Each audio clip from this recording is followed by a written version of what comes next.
देखो बच्चों, इस क्वेश्चन में क्या कहा गया है, अल्फा बीटा दो रियल नंबर है और एक कोई नेचुरल नंबर n है। इसके लिए अपने को ये ए आर की वैल्यू दे रखी है ना, जैसे फंक्शन गिवन होता है अपने को एफ एक्स, वैसे ये मान लो ये फंक्शन है आर के अंदर है, तो ये डिटर्मिनेंट की फॉर्म में दे रखा है, मतलब डिटर्मिनेंट को अपन सोल्व कर लेंगे और वैल्यू किसकी निकालनी है हमारे को, twice of a ten minus a eight. देखो ऐसा नहीं है कि हम पहले आर को 10 पुट करके ए 10 निकालेंगे और फिर 8 पुट करके ए 8 निकालेंगे और फिर इसकी वैल्यू निकालेंगे, नहीं। पहले हम ए आर को थोड़ा सिंप्लीफाई करते हैं ना। इसके दो तरीके हैं देखो, या तो आप डायरेक्ट इस डिटर्मिनेंट को एक्सपेंड कर दो, आपका ए आर आ जाएगा, बट डायरेक्ट एक्सपेंड करोगे तो 2 मिनट, 1.5 से 2 मिनट का टाइम लगेगा। एक मैं आपको बेसिक तरीका बताता हूँ कि डिटर्मिनेंट की प्रॉपर्टी का यूज करके आप ध्यान से देखोगे तो मेरे को ये दिखाई दे रहा है, देखो ये आर है और ये क्या है, 2r है ना, डबल है ना। ये 1 है और ये क्या है बच्चों, 2 है। मतलब अगर मैं पहली रो का डबल करके और उसमें से दूसरी रो को माइनस कर दूं तो बच्चों ये पहले दो एलिमेंट जीरो हो जाएंगे, और जीरो होते ही फिर डिटर्मिनेंट की वैल्यू क्या है, आसानी से आ जाएगी। तो यानी मैं एक बात बताऊं, ए आर को थोड़ा सिंप्लीफाई करके दिखूं, अगर मैं बाहर 2 से डिवाइड कर दूं और अंदर बच्चों 2 से मल्टीप्लाई कर सकता हूँ ना, फर्स्ट रो को, किसी भी रो को कर सकता हूँ या किसी भी एक कॉलम को कर सकता हूँ। डिटर्मिनेंट की प्रॉपर्टी होती है, मैं पहली रो को कर रहा हूँ, कितना होगा 2r, ये कितना हो जाएगा 2, और इसको 2 से मल्टीप्लाई करूंगा ये n स्क्वायर हो जाएगा, और ये कितना हो जाएगा 2 अल्फा। आप समझ गए कि मैंने किया क्यों है ये, है ना। अब देखो पहली और दूसरी रो के दो एलिमेंट बच्चों सेम बन गए, और जब मैं इनको घटा दूंगा ना तो दो एलिमेंट की वैल्यू क्या हो जाएगी, जीरो। और दो एलिमेंट जीरो होने के बाद तो फिर डिटर्मिनेंट निकालना बहुत ही आसान हो जाता है ना। ये आ गया। अब आप क्या करो, बाय आर वन को चेंज कर दो आप, आर वन माइनस में r two, r one minus r two करना, तो ए आर क्या हो जाएगा, देखो कितनी आसानी से हम इस क्वेश्चन को सोल्व कर देंगे। 2r में से 2r गया जीरो, 2 में से 2 गया जीरो। अच्छा एन, देखो इसमें से ये घटाओगे तो एन स्क्वायर तो कटेगा, ऊपर क्या बचेगा 2 अल्फा, और ये minus minus beta minus minus क्या हो जाएगा, प्लस। और बाकी सब कुछ लिखो सेम, उसमें बाकियों में कोई चेंज नहीं करना आपको, है ना। और अब आप क्या कर दो, डायरेक्ट इसको एक्सपेंड कर दो, n into three n minus one divide by two. अब इसको क्या करो बच्चों, फर्स्ट रो से एक्सपेंड कर दे, तो बोलो कितना आएगा, बाहर तो 1/2 है ही, फर्स्ट रो से एक्सपेंड करोगे तो ये क्या आएगा, ये तो जीरो है, ये भी जीरो है, तो ये थर्ड एलिमेंट के आगे प्लस का साइन आता है ना। और इनटू क्या आएगा बताओ, ये कितना हो जाएगा 6r, और माइनस में 2 इंटू क्या हो जाएगा बच्चों, ये 2r माइनस के 2, ये हो गया। अच्छा ये हो गया, अब 2 alpha plus beta divide by 2, और ये 6r से 6r कट जाएगा, ये 3r था, है ना, 3r माइनस 2 है, ये कहाँ गया अपना 2r माइनस टू, ये 3r माइनस टू है, ये 3r लिख लो इसको, कितना 3r। तो ये 6r से 6r कट गया, माइनस माइनस प्लस, तो यानी कि 4 हो गया अंदर, और ये 2 से 2 कट गया, तो आंसर क्या आ गया अपना 4 अल्फा प्लस 2 बीटा आ गया। कहने का मतलब ये हुआ कि इसका जो आंसर है ना बच्चों, ये आर पे डिपेंड ही नहीं करता। जैसे कोई फंक्शन होता है एफ एक्स, कई बार ये नहीं गिवन होता एफ एक्स इक्वल टू 3, तो F10 निकालो, तो बताओ इसका आंसर क्या आएगा, 3 आएगा।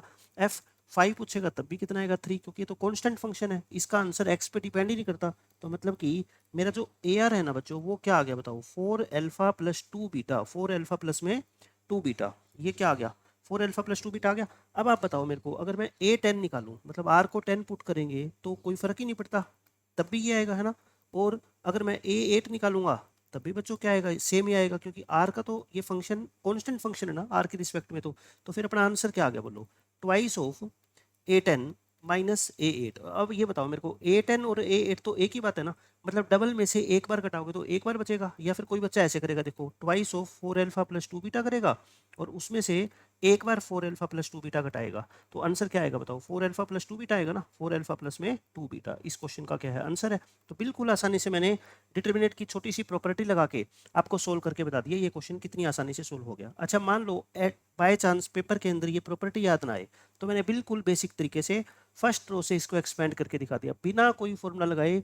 फर्स्ट रो से जैसे मैं करता हूँ हर डिटर्मिनेंट को एक्सपेंड, वैसे ही मैंने किया है, सिंप्लीफाई कर दिया, और आंसर देखो लास्ट में यही आ गया। आंसर तो सेम ही आता है, बट इससे कैलकुलेशन क्या है, थोड़ी अपनी ज़्यादा हो जाती है, और कैलकुलेशन ज़्यादा होती है तो मिस्टेक होने के चांस भी ज़्यादा होते हैं। तो इसलिए मैं आपको कहता हूँ, अगर कुछ याद आता है, ध्यान आता है, तो डिटर्मिनेंट की प्रॉपर्टी तुरंत अप्लाई कर दो। अब ऐसे ही देखो, ये क्वेश्चन है एक, इसके अंदर आपको कहता है अल्फा की वो वाली वैल्यू बताओ जिसके लिए इस डिटर्मिनेंट की वैल्यू जीरो हो जाए, मतलब इस डिटर्मिनेंट की वैल्यू को जीरो पुट करके हम क्या निकालेंगे, अल्फा। और अल्फा की एक वैल्यू, दो वैल्यू, जितनी भी वैल्यू आएगी हम देखेंगे कि वो किस इंटरवल के अंदर लाई करेगी। समझ रहे हो आप मेरी बात, तो हम क्या करेंगे, अल्फा की वैल्यू निकालेंगे। बात देखो वही है, एक बच्चा तो इसको क्या करेगा, डायरेक्ट एक्सपेंड करेगा, बट बच्चों डायरेक्ट एक्सपेंड करोगे ना, थोड़ी सी कैलकुलेशन देखो लेंथी होने वाली है। मुझे ये दिखाई दे रहा है कि देखो ये 3/2, ये अल्फा प्लस 3/2, ये 1/3, ये अल्फा प्लस 1/3। तो मैं C3 में से अगर ये वाला कॉलम घटा दूं ना, तो ये 3/2 का चक्कर खत्म हो जाएगा, यहाँ पे भी अल्फा बच जाएगा और यहाँ पे भी क्या बचेगा बच्चों, अल्फा। ठीक है, तो मैं क्या करता हूँ, C3 को चेंज कर देता हूँ C3 माइनस C2, तो ये डिटर्मिनेंट क्या हो जाएगा अपना बोलो, 1 पहला कॉलम तो सेम लिख दो, दूसरा कॉलम भी बच्चों सेम लिख दो, 3/2 1/3 3 अल्फा प्लस 1। थर्ड में इसमें से 3/2 घटाओगे तो क्या बचेगा अल्फा, यहाँ से भी क्या बचेगा बोलो अल्फा, और यहाँ से घटाओगे तो 0 में से 3 अल्फा प्लस 1 माइनस करोगे तो -3 अल्फा -1 तो आएगा ना, और इसकी वैल्यू क्या आ गई 0। अब आप बताओ, अभी एक्सपेंड नहीं करना, अब आप मेरे को बताओ, अब देखो फर्स्ट और सेकंड रो को देखो ध्यान से, ये 1 और 1 सेम है, ये अल्फा और अल्फा सेम है, फिर से मैं क्या कर दूं R1 को चेंज कर दूं R1 माइनस में R2, ताकि दो एलिमेंट क्या बन जाए बच्चों 0। तो फर्स्ट में से सेकंड घटाओ 0 बच गया।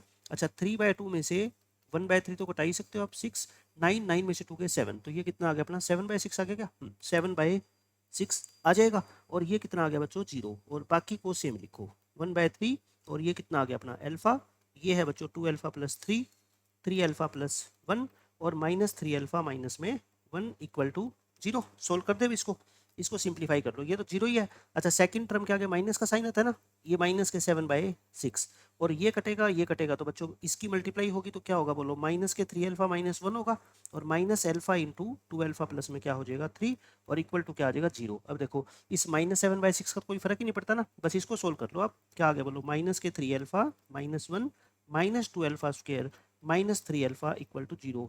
माइनस को मैं लेके काट दूं, यानी कि 2 अल्फा स्क्वायर प्लस का हो जाएगा, -3 -6 यानी +6 अल्फा हो जाएगा, और -1 भी क्या हो जाएगा प्लस का 1।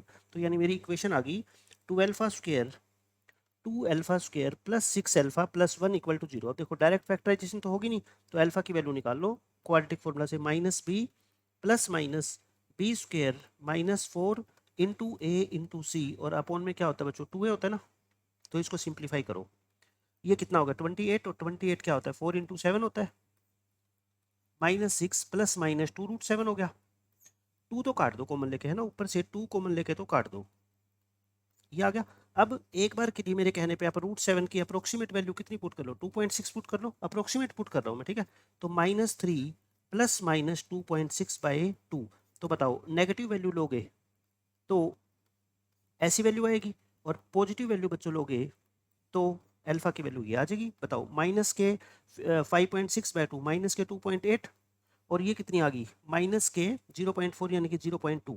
अब देखो ये दोनों की दोनों वैल्यू किस इंटरवल में है बताओ, -0.2 -2.8, ये इसमें देखो इसमें नहीं हो सकती, क्यों, क्योंकि माइनस के 2.8 जो है ना बच्चों वो इस इंटरवल में है ही नहीं, क्योंकि इस इंटरवल में कौन सी वैल्यू होगी जो -2 से बड़ी हो और 1 से छोटी हो, ये कहाँ -2 से बड़ी है, ठीक है, इसमें है। इसमें क्यों है बताओ, ये दोनों की दोनों वैल्यू -3 से क्या है बताओ -2.8 और माइनस के 0.2, ये दोनों की दोनों बच्चों क्या है नेगेटिव है, नेगेटिव मतलब 0 से छोटी होनी चाहिए ना, ये देखो 0 से छोटी होनी चाहिए, एंड ये बच्चों ग्रेटर देन -3 है, ये मोर देन -3 है, तो बस मेरा आंसर आ गया, आगे मेरे को चेक करने की जरूरत ही नहीं है, बेशक आप कर लो आपको पता भी लग जाएगा, ठीक है।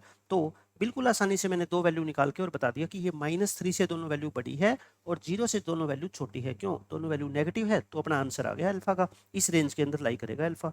तो अब मैंने इसको वही बिना प्रॉपर्टी लगाए, अगर आप डायरेक्ट एक्सपेंड करते हो तो बच्चों चाहे फर्स्ट रो से कर दो, लेकिन जैसे देखो देखो C3 में एक जीरो है ना, तो एक जीरो है तो मुझे पता लग गया कि C3 से एक्सपेंड करने में थोड़ा और कम कैलकुलेशन मेरे को यूज करनी पड़ेगी, है ना, जितनी ज़्यादा जीरो होगी उतनी कैलकुलेशन कम होती है, समझ गए आप।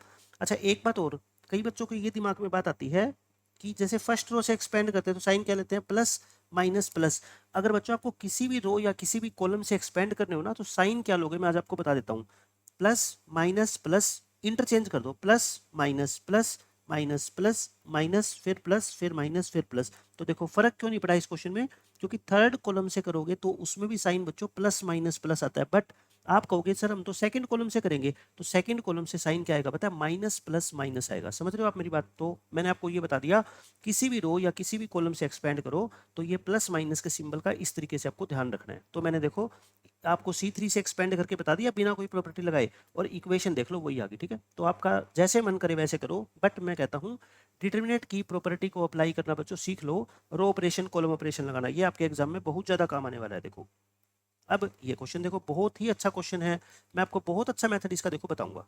इसमें क्या बोला गया आपसे, अल्फा की वैल्यू ए के इक्वल नहीं है, बीटा की वैल्यू बच्चों बी के इक्वल नहीं है, गामा की वैल्यू सी के इक्वल नहीं है, समझ गए। ऐसा क्यों लिखा गया है, क्योंकि देखो डिनोमिनेटर क्या है, इस एक्सप्रेशन का डिनोमिनेटर बच्चों अल्फा माइनस ए, तो अल्फा माइनस ए जीरो तो नहीं हो सकता ना, या ये कह लो कि अल्फा और ए की वैल्यू इक्वल नहीं हो सकती, ऐसे बीटा और बी इक्वल नहीं हो सकते, गामा और सी इक्वल नहीं हो सकते, इसकी वैल्यू अपने को निकालनी है ना। मैं कहता हूँ आप है ना, ये अल्फा बीटा गामा या ए बी सी, इन तीन में से दो को अपनी मर्जी से कोई भी एलिमेंट मान लो, ठीक है। और जब मानने की बारी आई तो मैं कहता हूँ ए और बी दोनों को बच्चों क्या मान लो, जीरो। देखो दोनों को जीरो मानने से पता है क्या फायदा होगा, आप देखो ये भी टर्म जीरो हो जाएगी, ये टर्म क्या हो जाएगी, जीरो, ये बी जीरो होगा तो ये भी जीरो हो जाएगी, बस ये बच जाएगी है ना, मेरे पास ये बच जाएगी और इसका आंसर मैं निकाल लूंगा बहुत आसानी से। तो ए और बी को जीरो मान लो। अच्छा, एक बच्चे ने अब ये कहा कि सर आपने ए को अगर जीरो मान लिया तो फिर ये पूरी एक्सप्रेशन क्या पता इसका डिनोमिनेटर भी जीरो हो जाए। ए को जीरो मानोगे तो बताओ क्या बच गया अपना, जीरो बाई अल्फा। अब ये कहता है बच्चा कि सर अल्फा भी अगर जीरो हो गया तो फिर तो ये नॉट डिफाइंड हो जाएगी। मैं कहता हूँ अल्फा जीरो हो ही नहीं सकता। अगर आपने ए को जीरो मान लिया बताओ तो अल्फा जीरो नहीं हो सकता, क्यों, क्योंकि अल्फा और ए क्वेश्चन में लिखा हुआ है इक्वल नहीं हो सकते। तो अगर आपने ए को जीरो मान लिया तो मतलब अल्फा को जीरो मान ही नहीं सकते। इसी तरह से बी को आपने जीरो मान लिया तो बीटा बच्चों जीरो नहीं हो सकता, क्यों, क्योंकि बी और बीटा क्वेश्चन में लिख रखे हैं इक्वल नहीं है, समझ गए। तो इसका मतलब ये वैल्यू हमेशा ही क्या आएगी, जीरो आएगी, क्योंकि zero upon non zero number हमेशा क्या होता है, जीरो। इसी तरह से सेम ये कॉन्सेप्ट है, ठीक है।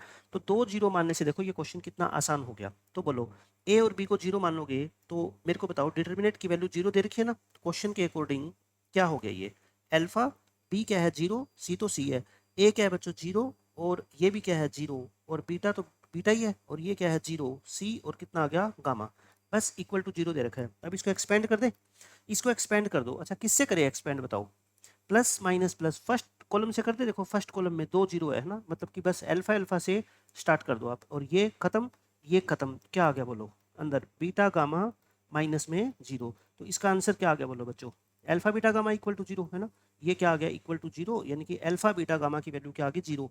अब ये बताओ अल्फा बीटा गामा तीन बच्चों रियल नंबर है, इन तीनों की प्रोडक्ट जीरो है, तो तीनों में से कोई एक तो जीरो होगा तभी तो होगा, लेकिन इसमें से ना तो मैं कहता हूँ अल्फा जीरो हो सकता और ना बच्चों बीटा जीरो हो सकता, तो फिर किसको जीरो होना पड़ेगा, गामा को जीरो होना पड़ेगा, क्योंकि अल्फा और बीटा तो है नहीं, है ना। तो फिर एक बात बताओ मेरे को, आंसर क्या आ गया बोलो फिर मेरा, ये तो जीरो था ही, ये भी जीरो था, और गामा जीरो हो गया। देखो गामा अपॉन गामा माइनस सी था, तो आप मेरे को बताओ गामा जब जीरो हो गया तो फिर ये तो जीरो माइनस सी, और सी तो जीरो हो नहीं सकता ना, क्योंकि अगर गामा जीरो हो गया तो सी जीरो नहीं होगा, क्यों, क्योंकि गामा और सी इक्वल तो है नहीं। तो इसका मतलब पूरी एक्सप्रेशन का आंसर मेरा क्या आ गया, जीरो। देख लो आप, आंसर क्या है, कांस्टेंट तो है बच्चों। तो कितनी आसानी से आपको पता लग गया कि दो वेरिएबल को ए और बी को जीरो करके, देखो ए और बी को जीरो करके, और बस आप क्या निकाल लो, गामा की वैल्यू निकाल लो, गामा की वैल्यू निकल जाएगी, क्वेश्चन खत्म। देखो बच्चों अब ये क्वेश्चन, इसमें एक मैट्रिक्स आपको ए दे रखी है और एक बी मैट्रिक्स दे रखी है बच्चों, b1 b2 b3 की फॉर्म में। और b1 b2 b3 क्या है, सारी कॉलम मैट्रिक्स है, मतलब जिसके अंदर एक कॉलम होता है और रो कितनी होगी, तीन ही होगी इसके हिसाब से। और कंडीशन देखो दे रखी है अपने को, a into b one matrix की मल्टीप्लाई करोगे तो ये आएगी, a इंटू बी टू करोगे तो ये आएगी, a इंटू बी3 करोगे तो ये आएगी। और अल्फा क्या है बच्चों, इस बी मैट्रिक्स का डिटर्मिनेंट है, और बीटा क्या है, इस बी मैट्रिक्स के डायगोनल एलिमेंट का सम है, मतलब ट्रेस ऑफ बी है। तो आपको ये निकालना है। तो यानी कहने का मतलब कुल मिला के आपको क्या निकालनी है, बी मैट्रिक्स निकालनी है। और बी कब निकलेगी बच्चों, जब b1 b2 और b3 तीनों कॉलम निकलेंगे, ये ठीक है, कॉलम मैट्रिक्स निकलेगी। मैं नेक्स्ट पेज पे देखो एज इट इज लिख रहा हूँ जो क्वेश्चन में अपने को गिवन है। देखो ये गिवन है, ए मैट्रिक्स दे रखी है अपने को, और ए इंटू बीटा वन कितनी दे रखी है ये। अच्छा बीटा वन अपने पास है ही नहीं, बीटा वन को आप अपनी मर्जी से कुछ भी मान लो, है ना, सॉरी बी वन को क्या मान लो, एक्स वाई जेड मान लो एक बार के लिए, एक्स वाई जेड मान लोगे तो बताओ फिर ए इंटू बी वन का मतलब क्या हुआ, 2 0 1 1 1 0 1 0 1, इसकी मल्टीप्लाई करो एक्स वाई जेड से, और ये किसके इक्वल दे रखी है आपको, 1 0 0। अब आप खुद सोचो इसकी मल्टीप्लाई कैसे करोगे, देखो एक रो और इसकी एक ही कॉलम है इधर, है ना, तो करोगे मल्टीप्लाई तो देखो बीच वाली टर्म तो जीरो होगी, यानी कि क्या लिख दूं मैं, 2x प्लस जेड लिख दूं क्या सीधा, और फिर यहाँ पे बताओ x प्लस वाई लिख दूं, ये तो आप क्लियर कर पा रहे हो ना, और यहाँ x लिख दूं और y जीरो हो जाएगा, और ये क्या हो जाएगा बच्चों z, और इसकी वैल्यू कितनी है 1, इसकी वैल्यू कितनी जीरो, और इसकी वैल्यू कितनी जीरो। बताओ इन तीनों इक्वेशन का यूज करके आप एक्स वाई जेड निकाल सकते हो, इन दो का यूज करो, है ना, एक्स जेड आपस में माइनस करोगे, जेड से जेड कट गया, 2x में से x गया x, और 1 में से 0 गया 1, x1 आ गया, x1 आ गया तो बच्चों z कितना आएगा -1, क्योंकि x और z का एडिशन कितना है, 0।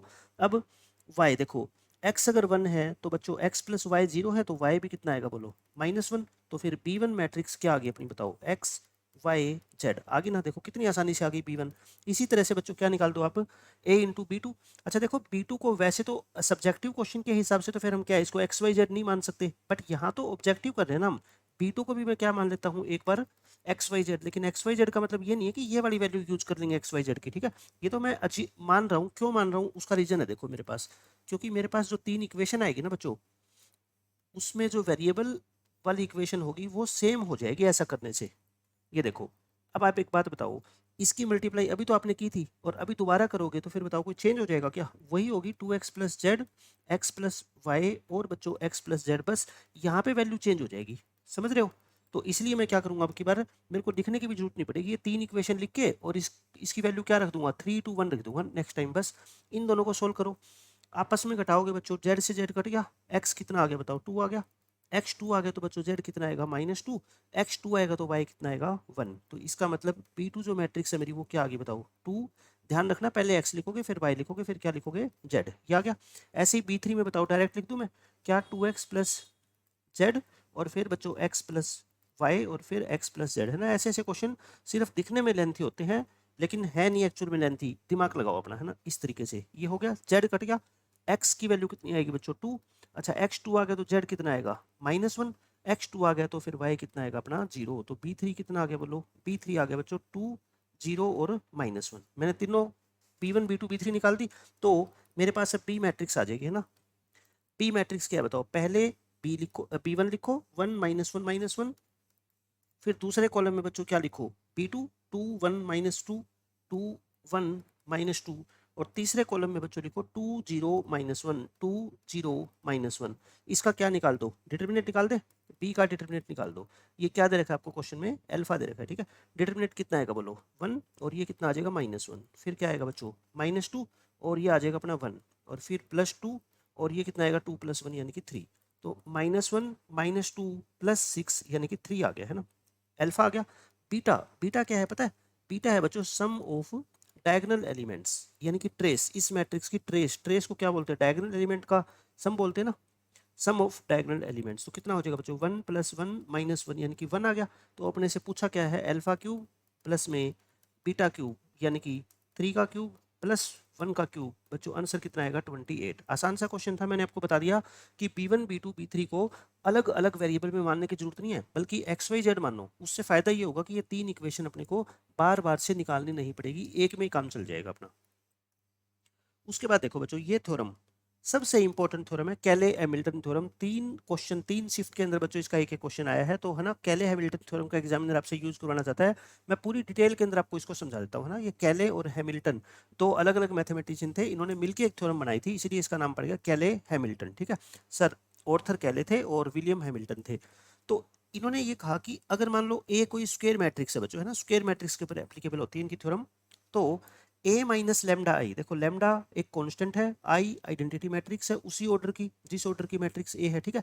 इसका क्या निकाल दो, डिटर्मिनेंट, और उसको क्या पुट कर दो, 0। ए माइनस लेमडा आई का डिटर्मिनेंट बच्चों आप 0 पुट करोगे तो एक इक्वेशन आएगी लेमडा में, इस इक्वेशन को क्या बोलेंगे, कैरेक्टरिस्टिक इक्वेशन। मैं इसको शॉर्ट फॉर्म में बोलूंगा CH इक्वेशन, ठीक है। इसको बच्चों मैट्रिक्स की कैरेक्टरिस्टिक इक्वेशन बोला जाता है। क्या बोला जाता है, मैट्रिक्स की कैरेक्टरिस्टिक इक्वेशन। मैंने देखो आगे एग्जाम्पल भी दिया है, ए मैट्रिक्स है, ए माइनस लेमडा ये निकाल दिया मैंने, है ना। लेमडा के अंदर आ गई है, इसके डिटर्मिनेंट को क्या पुट करेंगे, 0। तो ये एक इक्वेशन आएगी, इस इक्वेशन को क्या बोलेंगे, इस मैट्रिक्स की कैरेक्टरिस्टिक इक्वेशन बोलते हैं। फिर कैले हैमिल्टन ने क्या कहा, इस तरह से जो कैरेक्टरिस्टिक इक्वेशन आएगी ना, ये किस में आएगी बताओ, लेमडा में। क्या आएगी बच्चों, लेमडा में। ये कहता है कि ये इक्वेशन के अंदर अगर हम लेमडा को ए पुट कर दें, मैट्रिक्स पुट कर दें, तो वो रिजल्ट हमेशा ट्रू होगा। मतलब कि every square matrix A satisfies it's characteristic equation. कोई भी जो मैट्रिक्स होती है ना ए, वो खुद की कैरेक्टरिस्टिक इक्वेशन को हमेशा सेटिस्फाई करती है। कैसे, देखो मैं आपको प्रूफ करके दिखाता हूँ। यहाँ तक समझ आ गया, ए माइनस लेमडा ए को 0 पुट किया, डिटर्मिनेंट को, ये इक्वेशन आ गई, है ना। ये वाली अपनी इक्वेशन आ गई। इस इक्वेशन को, फर्स्ट इक्वेशन को हम क्या बोलते हैं, कैरेक्टरिस्टिक इक्वेशन बोलते हैं मैट्रिक्स ए की। हम कहते हैं ए इसको सेटिस्फाई करेगी, का मतलब क्या, लेमडा की जगह क्या रख दो, ए। तो ये क्या हो जाएगा, ए स्क्वायर -5 लेमडा। अच्छा -2 थोड़े होगा, 2 के साथ फिर क्या लगाना पड़ेगा अपने को, आई, क्योंकि मैट्रिक्स में से कोई एलिमेंट आप सब्ट्रैक्ट नहीं कर सकते, ठीक है। अब आपके दिमाग में ये क्वेश्चन आएगा कि सर ये चीज हमेशा ट्रू होगी या नहीं, ये कैसे पता लगेगा। आप करके देख लो वेरीफाई, ए मैट्रिक्स तो है ही, ए स्क्वायर निकाल लो, माइनस कर दो 5a और माइनस कर दो 2i, लास्ट में सोल्व करोगे बच्चों आंसर क्या आएगा, 0 आएगा। यानी कि कोई भी कैरेक्टरिस्टिक इक्वेशन निकालनी है, कैरेक्टरिस्टिक इक्वेशन कैसे निकालते बताओ, a माइनस लेमडा आई का डिटरमिनेंट को 0 पुट कर दो, लेमडा में क्या आ जाएगी, इक्वेशन आ जाएगी, और उसके अंदर आप लेमडा की जगह क्या रिप्लेस कर दो, a, और कांस्टेंट टर्म के आगे क्या लगा दो, i, तो वो रिजल्ट हमेशा ट्रू होगा। 3 क्वेश्चन इसके ऊपर आए हैं, मैं तीनों के तीनों क्वेश्चन आपको करवाऊंगा, ठीक है। अब आप देखो, ये तो थी 3/3 ऑर्डर के लिए। जो सबसे इंपॉर्टेंट रिजल्ट है ना बच्चों, इसको ट्रिपल स्टार मार्क कर लो, बहुत ज्यादा इंपॉर्टेंट रिजल्ट है। देखो ये कैरेक्टरिस्टिक इक्वेशन है, कैसी इक्वेशन है बताओ, ये क्वाड्रेटिक है, चाहे क्वाड्रेटिक हो चाहे क्यूबिक हो, आपको sum of roots, product of roots तो निकालना आता है ना। अगर इसके मान लो 2 रूट है, उनका सम कितना होता है, -b/a, प्रोडक्ट क्या होता है बच्चों, c/a, सम और प्रोडक्ट आ गया। जो सम ऑफ रूट होता है ना, वो क्या रिप्रेजेंट करेगा, हमेशा हमेशा मैं कह रहा हूँ ऑलवेज, वो बच्चों मैट्रिक्स की ट्रेस को रिप्रेजेंट करेगा, और जो प्रोडक्ट ऑफ रूट्स आएगा ना ये, वो उस मैट्रिक्स के डिटर्मिनेंट को रिप्रेजेंट करेगा। बस मेरी बात ये ध्यान से सुन लो, ठीक है। देखो जैसे ये मैट्रिक्स ए थी, इसका ट्रेस बताओ क्या होगा, ट्रेस का मतलब क्या होता है, सम ऑफ ऑल डायगोनल एलिमेंट, तो 1 + 4 5 आ गया। और इसका डिटर्मिनेंट कितना होगा बच्चों, 4 - 6 यानी कि -2। मैंने क्या बोला था, जो सम ऑफ रूट्स आएगा वो तो बच्चों क्या होगा, ट्रेस, और जो प्रोडक्ट आएगा वो क्या होगा, डिटर्मिनेट। और देख लो यही तो आया है, ट्रेस भी मैंने आपको निकाल के बता दी, और मैंने आपको डिटर्मिनेट भी निकाल के बता दिया है ना।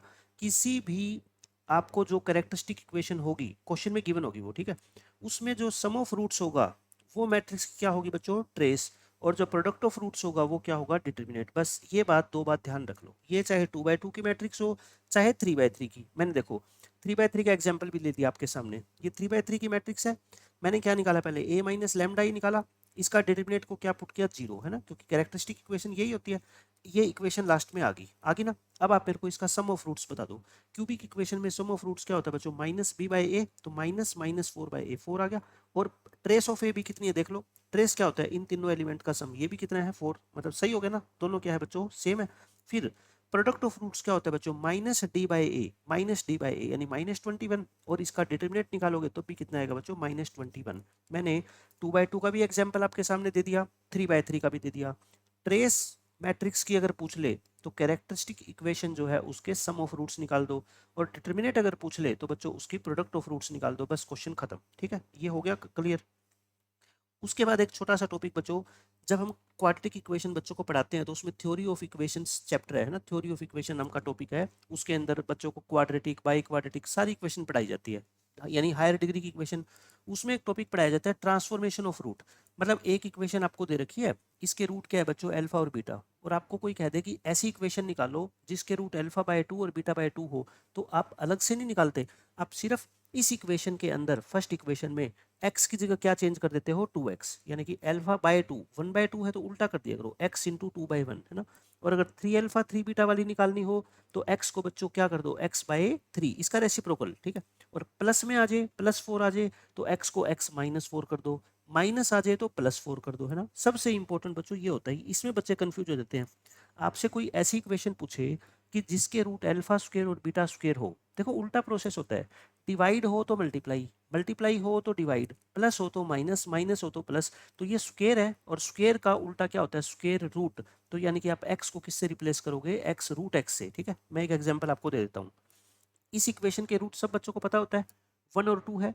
इस इक्वेशन के रूट मैं कहता हूँ अल्फा और बीटा है, तो ऐसी इक्वेशन निकालो जिसके रूट अल्फा स्क्वायर और बीटा स्क्वायर हो, है ना। रूट नहीं निकालने, बिना रूट निकाले।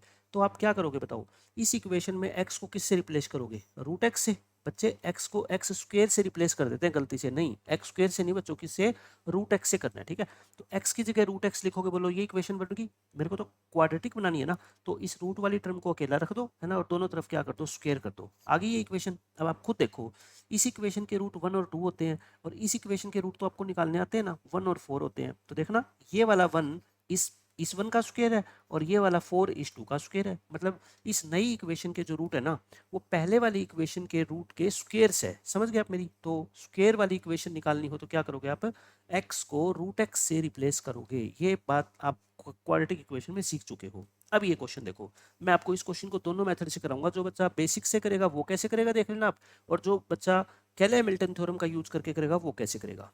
ए एक बच्चों 2/2 ऑर्डर की रियल मैट्रिक्स है, आई आइडेंटिटी मैट्रिक्स है। ये equation, if the roots of this equation are -1 and 3, और ये इक्वेशन क्या होती है बताओ, कैरेक्टरिस्टिक इक्वेशन नहीं होती क्या? उसको चाहे लैम्डा में बोल दो चाहे एक्स में बोल दो, उससे कोई फर्क नहीं पड़ता, ठीक है। तो ये क्या है बच्चों, कैरेक्टरिस्टिक इक्वेशन है और इसके रूट क्या है -1 3। तो बोलो सम ऑफ रूट्स क्या हो गया 3 - 1 यानी कि 2, और प्रोडक्ट ऑफ रूट्स कितना हो गया बच्चों ये, तो प्रोडक्ट ऑफ रूट्स हो गया -3। तो सम और प्रोडक्ट गिवन होता है तो इक्वेशन क्या होती है बताओ, x square minus sum of roots into x plus product of roots equal to 0। तो ये बच्चों क्या है, कैरेक्टरिस्टिक इक्वेशन है आपकी। समझ रहे हो आप मेरी बात, ये क्या आ गई, कैरेक्टरिस्टिक इक्वेशन आ गई। किसकी, ये किसकी कैरेक्टरिस्टिक इक्वेशन है बताओ, characteristic equation of matrix A. Matrix किसकी है बच्चों, ए की। क्यों ए, देखो ये ए लिख रखा है तो ए की इक्वेशन है। अगर यहाँ पे बी लिखा होता तो वो बी की होती, अगर यहाँ पे ए स्क्वायर लिखा होता तो वो ए स्क्वायर की होती। समझ रहे हो आप मेरी बात, ठीक है। यानी कि हम यहाँ पे एक्स की जगह क्या रिप्लेस कर सकते हैं बताओ, ए रिप्लेस कर सकते हैं, एक्स की जगह क्या कर सकते हैं बच्चों, ए कर सकते हैं। अब आप ध्यान से सुनो, आपको सम निकालना है ऑफ द डायगोनल एलिमेंट्स। देखो आप एक बात बताओ, अगर यहाँ ए स्क्वायर की जगह एग्जामिनर ए दे देता, क्या देता बच्चों, ए, यानी कि ए के डायगोनल एलिमेंट का सम निकालो। तो आप मेरे को बताओ सम ऑफ डायगोनल एलिमेंट को क्या बोलते हैं, सम ऑफ डायगोनल एलिमेंट्स ऑफ ए को ट्रेस ऑफ ए बोलते हैं। और ट्रेस ऑफ ए अगर पूछ लेता तो बताओ आपको कुछ करने की जरूरत थी, फिर आप कहते सर सीधा ही क्या निकाल दो, सम ऑफ रूट्स। और जब रूट ही दे रखे हैं 3 और -1 तो सम ऑफ रूट्स तो कितना है 2 है, तो निकल जाता ना। बट इस क्वेश्चन में बच्चों आपसे किसके पूछे गए हैं, ए स्क्वायर के पूछे गए हैं, ध्यान रखो किसके, ए स्क्वायर के।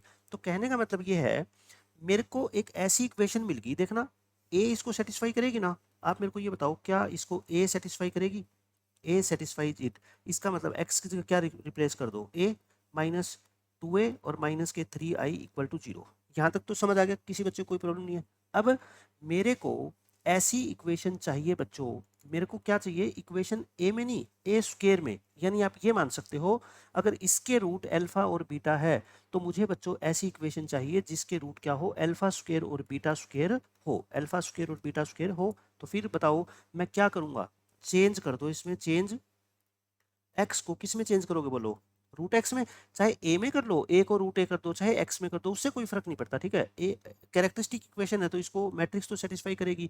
बताओ एक्स को रूट एक्स में चेंज करूंगा तो ये क्या हो जाएगा, रूट एक्स का स्क्वायर -2 इंटू एक्स, एक्स को क्या लिखोगे रूट एक्स और -3 इक्वल टू 0। आप रूट एक्स वाली टर्म को एक तरफ कर दिया करो, है ना। तो ये क्या आ गया बोलो, X -3 equal to 2 root X. दोनों तरफ क्या कर दो बच्चों, स्क्वायर कर दो, A square plus B square -2ab equal to 2 का स्क्वायर 4 और ये x। तो क्या इक्वेशन आ गई, x square -6x -4x plus 9 equal to 0। तो ये क्या आ गई, x square -10x plus 9 equal to 0। अब आप मेरे को ये बताओ, ये भी कैरेक्टरिस्टिक इक्वेशन है बट ए मैट्रिक्स की नहीं है बच्चों, किसकी है बताओ ये, अब characteristic equation of matrix a square. समझ गए आप मेरी बात।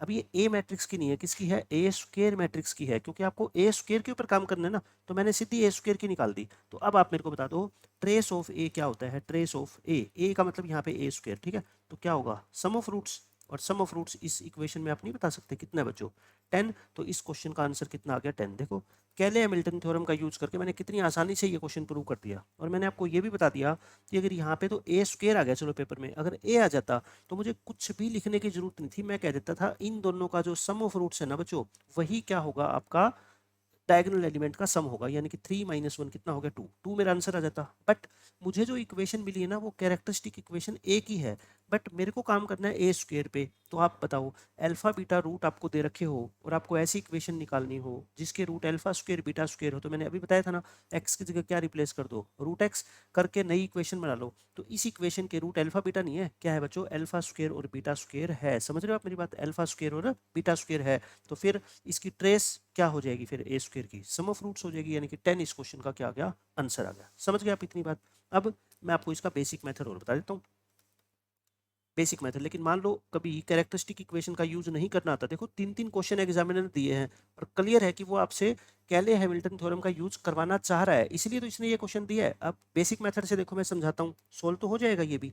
ए 2/2 की मैट्रिक्स है, ए को क्या मान लो आप, ए बी सी डी मान लो, है ना। इससे आपकी मैथमेटिक्स की समझ बढ़ेगी। देखो बेसिक मेथड से ए मान लिया हमने, आई सबको आपको पता ही है 1 0 0 1 होता है।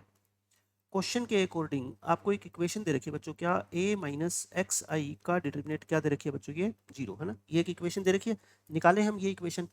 और इसके रूट क्या है बोलो, इसके रूट है -1 एंड 3। तो a minus X I equation हम निकालते हैं, ठीक है।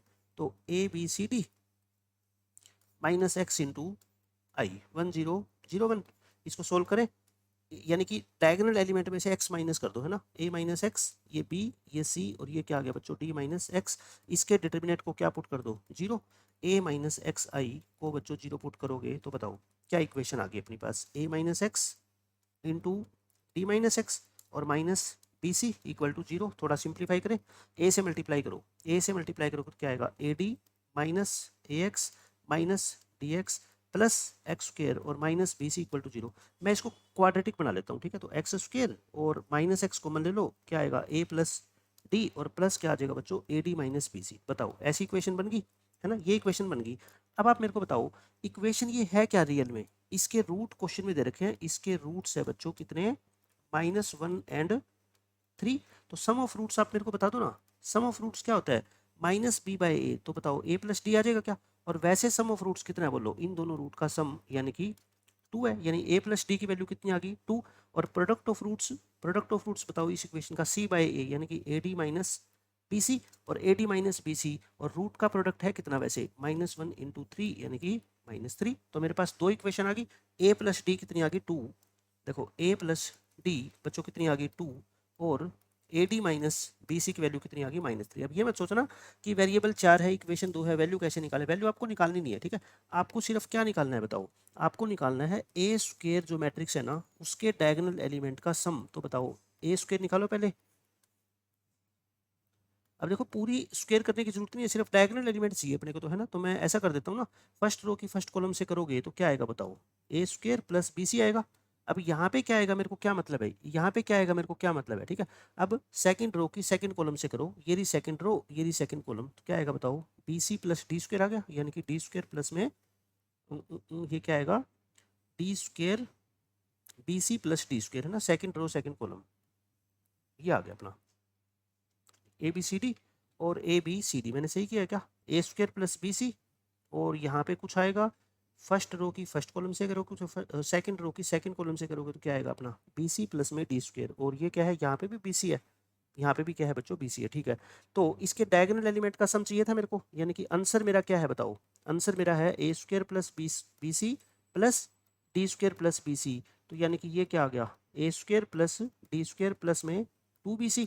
A square plus D square को मैं ए प्लस डी का होल स्क्वेयर माइनस 2ad लिख दूँ, प्रॉपर्टी होती है ना ये, तो क्योंकि मेरे पास ए प्लस डी की वैल्यू है ना, तो ए प्लस डी की वैल्यू मैं रख दूंगा, और यहाँ से 2 कॉमन ले लो आई थिंक, या -2 कॉमन ले लें तो क्या आ जाएगा बताओ, A D minus B C आ जाएगा। अब देखो दोनों की वैल्यू है, ये कितना बोलो 2 का स्क्वेयर माइनस, और ये कितना है -3, तो ये कितना आ गया बच्चों 4 प्लस में 6, आंसर कितना आ गया 10। देखो मैंने बिल्कुल आपको बेसिक मेथड से भी इस क्वेश्चन को सोल्व करके दिखा दिया। अब आप खुद देख लो बेसिक मेथड से कितनी ज़्यादा तो कैलकुलेशन है, दिमाग भी लगाना पड़ेगा, कहीं छोटी सी मिस्टेक होगी तो आपका आंसर भी गलत आ जाएगा। तो मैं कहता हूँ कैले हैमिल्टन थ्योरम को आप ये सोच ही नहीं सकते कि बिना कैले हैमिल्टन थ्योरम के आप मैट्रिक्स डिटरमिनेंट के सारे क्वेश्चन पेपर में सोल्व करने के लायक हो जाओगे। तो कैले हैमिल्टन थ्योरम को सीख लो। अभी तो पहला क्वेश्चन था, आपको जरा सा डिफिकल्ट लगा होगा, कोई बात नहीं, 2 क्वेश्चन और कराऊंगा उससे सब कुछ क्लियर हो जाएगा, ठीक है। अब ये क्वेश्चन देखो कितना अच्छा क्वेश्चन है, अगर यहाँ पे कैले हैमिल्टन नहीं लगाओगे बच्चों तो फंस जाओगे, क्योंकि इसमें देखो इस इक्वेशन मैट्रिक्स में दो वेरिएबल है ए और बी, और ये एक इक्वेशन दे रखी है। आप मेरे को खुद बता दो, क्या आप ये सोच रहे हो कि एक आप क्यूब निकाल पाओगे, आपका ए का स्क्वायर निकालने में हालत खराब हो जाएगी, क्योंकि ए और बी दो वेरिएबल यूज किए गए हैं। तो पहले ए क्यूब निकालोगे, फिर इस इक्वेशन में पुट करके इक्वेशंस बनाओगे, वहां से ए और बी की वैल्यू निकालोगे, ऐसा पॉसिबल नहीं है। और ना ही एग्जामिनर का ये पर्पज कि वो आपसे सिर्फ ए क्यूब निकलवाना चाहता है जेई के पेपर में। तो ये जो इक्वेशन है ना, ए क्यूब माइनस एक तरफ ले आता हूँ मैं, ठीक है। ये जो इक्वेशन होगी ना बच्चों 100% मैं कहता हूँ ये इस मैट्रिक्स की कैरेक्टरिस्टिक इक्वेशन होगी। एग्जामिनर जो देगा ना क्वेश्चन वो आपको कैरेक्टरिस्टिक इक्वेशन ही बना के देगा, ठीक है। ये क्या है, इसकी कैरेक्टरिस्टिक इक्वेशन है। तो ये बच्चों अगर कैरेक्टरिस्टिक इक्वेशन है तो आप मेरे को ये बता दो, मैं ए की जगह चाहे ए रख लो चाहे क्या कर लो लैम्डा पुट कर लो, ठीक है। आप बस ये बता दो, आपको पता लग रहा है क्या कि सम ऑफ रूट्स क्या होगा, सम ऑफ रूट्स क्या होता है पता है, minus b/a, a cube a square, तो b होता है बच्चों इस ए स्क्वायर का कोफिशिएंट। जनरल इक्वेशन क्या होती है बताओ, cubic a x cube plus b x square plus c x plus d equal to 0। अगर इसके 3 रूट है ना, मान लो मैं लिख देता हूँ, देखो अल्फा बीटा गामा, तो तीनों रूट का सम क्या होता है बच्चों माइनस b/a, और तीनों रूट की प्रोडक्ट क्या होती है बच्चों माइनस के d/a, ये होती है, ठीक है। सम ऑफ रूट्स, तो -4/a यानी कि 4 हो गया। और आप नहीं बताओ प्रोडक्ट ऑफ रूट्स क्या होगी, प्रोडक्ट ऑफ रूट्स -21 हो जाएगी, माइनस की कितनी हो जाएगी 21, ये होगी। अब आप मेरे को बता दो, मैंने आपको क्या बताया था, सम ऑफ रूट्स हमेशा किसको रिप्रेजेंट करेगा, ट्रेस ऑफ ए को। और ट्रेस ऑफ ए है क्या बोलो, तीनों डायगोनल एलिमेंट का सम 2 + 3 + b, वो किसके इक्वल होगा 4। तो यहाँ से देखो p की वैल्यू आ गई आसानी से, p की वैल्यू कितनी आ गई बच्चों -1। अच्छा अब डिटर्मिनेंट निकाल लो, और प्रोडक्ट क्या होता है बोलो, ये -1 -21 आ गया ना। और प्रोडक्ट किसको रिप्रेजेंट करता है, डिटर्मिनेट को। डिटर्मिनेट निकालूं मैं, ए का डिटर्मिनेट यानी कि देखो इसका 2, ए तो है ही नहीं अपने पास, ए तो निकालना है, 1 3 1 और 0 5, और बी की जगह बोलो, क्या पुट कर लूँ, ये बी है ना, बी की जगह क्या पुट कर दो -1, ठीक है। और इसका क्या निकाल दो डिटर्मिनेट, इसका बच्चों निकाल दो डिटर्मिनेट, क्या आएगा बोलो डिटर्मिनेट इसका, 2 इंटू -3 -5 और माइनस के ए इंटू, और ये कितना आ जाएगा अपना -1 आ जाएगा क्या, ठीक है। तो यानी कि a -16 आ गया, क्या आ गया बच्चों a -16। और क्वेश्चन में ये कितना दे रखा है डिटर्मिनेंट बोलो -21, तो a की वैल्यू कितनी आ गई बताओ -5 आ गई ना। a की वैल्यू देखो कितनी आसानी से हमने a और b की वैल्यू बच्चों निकाल दी। तो a और b आ गया, तो आंसर कितना आ गया बोलो 2 इंटू ए कितना -5 प्लस 3 इंटू बी कितना -1, तो फाइनल आंसर कितना आ गया अपना -13। अब आई थिंक आपको कुछ कुछ समझ आने लग गया होगा कि केले हैमिल्टन थ्योरम का यूज कैसे करेंगे। यहाँ पे आपको ये देखना है कि सम ऑफ रूट्स हमेशा ही किसको रिप्रेजेंट करेगा, ट्रेस को। तो सम ऑफ रूट्स आपको निकालना आता है क्यूबिक इक्वेशन में, ट्रेस आपको निकालनी आती है, दोनों को इक्वल रख दो। प्रोडक्ट ऑफ रूट्स आपको निकालना आता है, डिटर्मिनेंट आपको निकालना आता है, दोनों को इक्वल रख दो, ठीक है। बस ये दो चीज़ आपको हमेशा ध्यान रखनी है, ये वाली ब्रैकेट। सम ऑफ रूट्स हमेशा ट्रेस को रिप्रेजेंट करेगा, प्रोडक्ट ऑफ रूट्स हमेशा उस मैट्रिक्स के डिटर्मिनेंट को रिप्रेजेंट करेगा, और सारे क्वेश्चन आपके सोल्व हो जाएंगे। ऐसे ही बच्चों ये क्वेश्चन देखो, इसमें आपको एक मैट्रिक्स दे रखी है पी मैट्रिक्स दे रखी है, ए कोई 2/2 की मैट्रिक्स है जो इस कंडीशन को सेटिस्फाई करती है, और ये वाली एक और कंडीशन आपको दे रखी है, और ये एक बच्चों क्या दे रखी है, इक्वेशन दे रखी है। देखो इसकी शक्ल से लग रहा है ना कि ये केले हैमिल्टन थ्योरम वाली कैरेक्टरिस्टिक इक्वेशन मिलेगी पक्का, ठीक है। बट अभी कुछ नहीं कह सकते हम, और आपको इसकी वैल्यू निकालनी है। तो इसका मतलब ये है देखो कि अपने को ना फाइनल इक्वेशन किस मैट्रिक्स में दे रखी है, सी में दे रखी है ना, और अपने पास मैट्रिक्स क्या दे रखी है, बी। इसका मतलब मेरा जो टारगेट है ना, मैं ये कहता हूँ ए बी और सी में एक रिलेशन फाइंड आउट करो। टारगेट मेरा क्या है बच्चों, relation between matrix B and matrix C. भाई अगर मैं बी और सी में एक रिलेशन फाइंड आउट करूंगा, जैसे मैंने ये कह दिया कि बी और सी इक्वल है, तो मतलब मैं सी की जगह क्या लिख दूंगा, बी लिख दूंगा, है ना, फिर मेरी एक इक्वेशन आ जाएगी। मतलब मेरे को कुछ रिलेशन तो फाइंड आउट करना पड़ेगा, तभी तो मैं बी से कहाँ पहुंचूंगा, सी पे पहुंचूंगा। तो उस रिलेशन को फाइंड आउट करने के लिए मेरे को ये दो इक्वेशन दे रखी है, मैट्रिक्स इक्वेशन। मैं इन दोनों का देखो कैसे यूज करता हूँ, ध्यान से देखना मेरी बात। A b inverse equal to a inverse.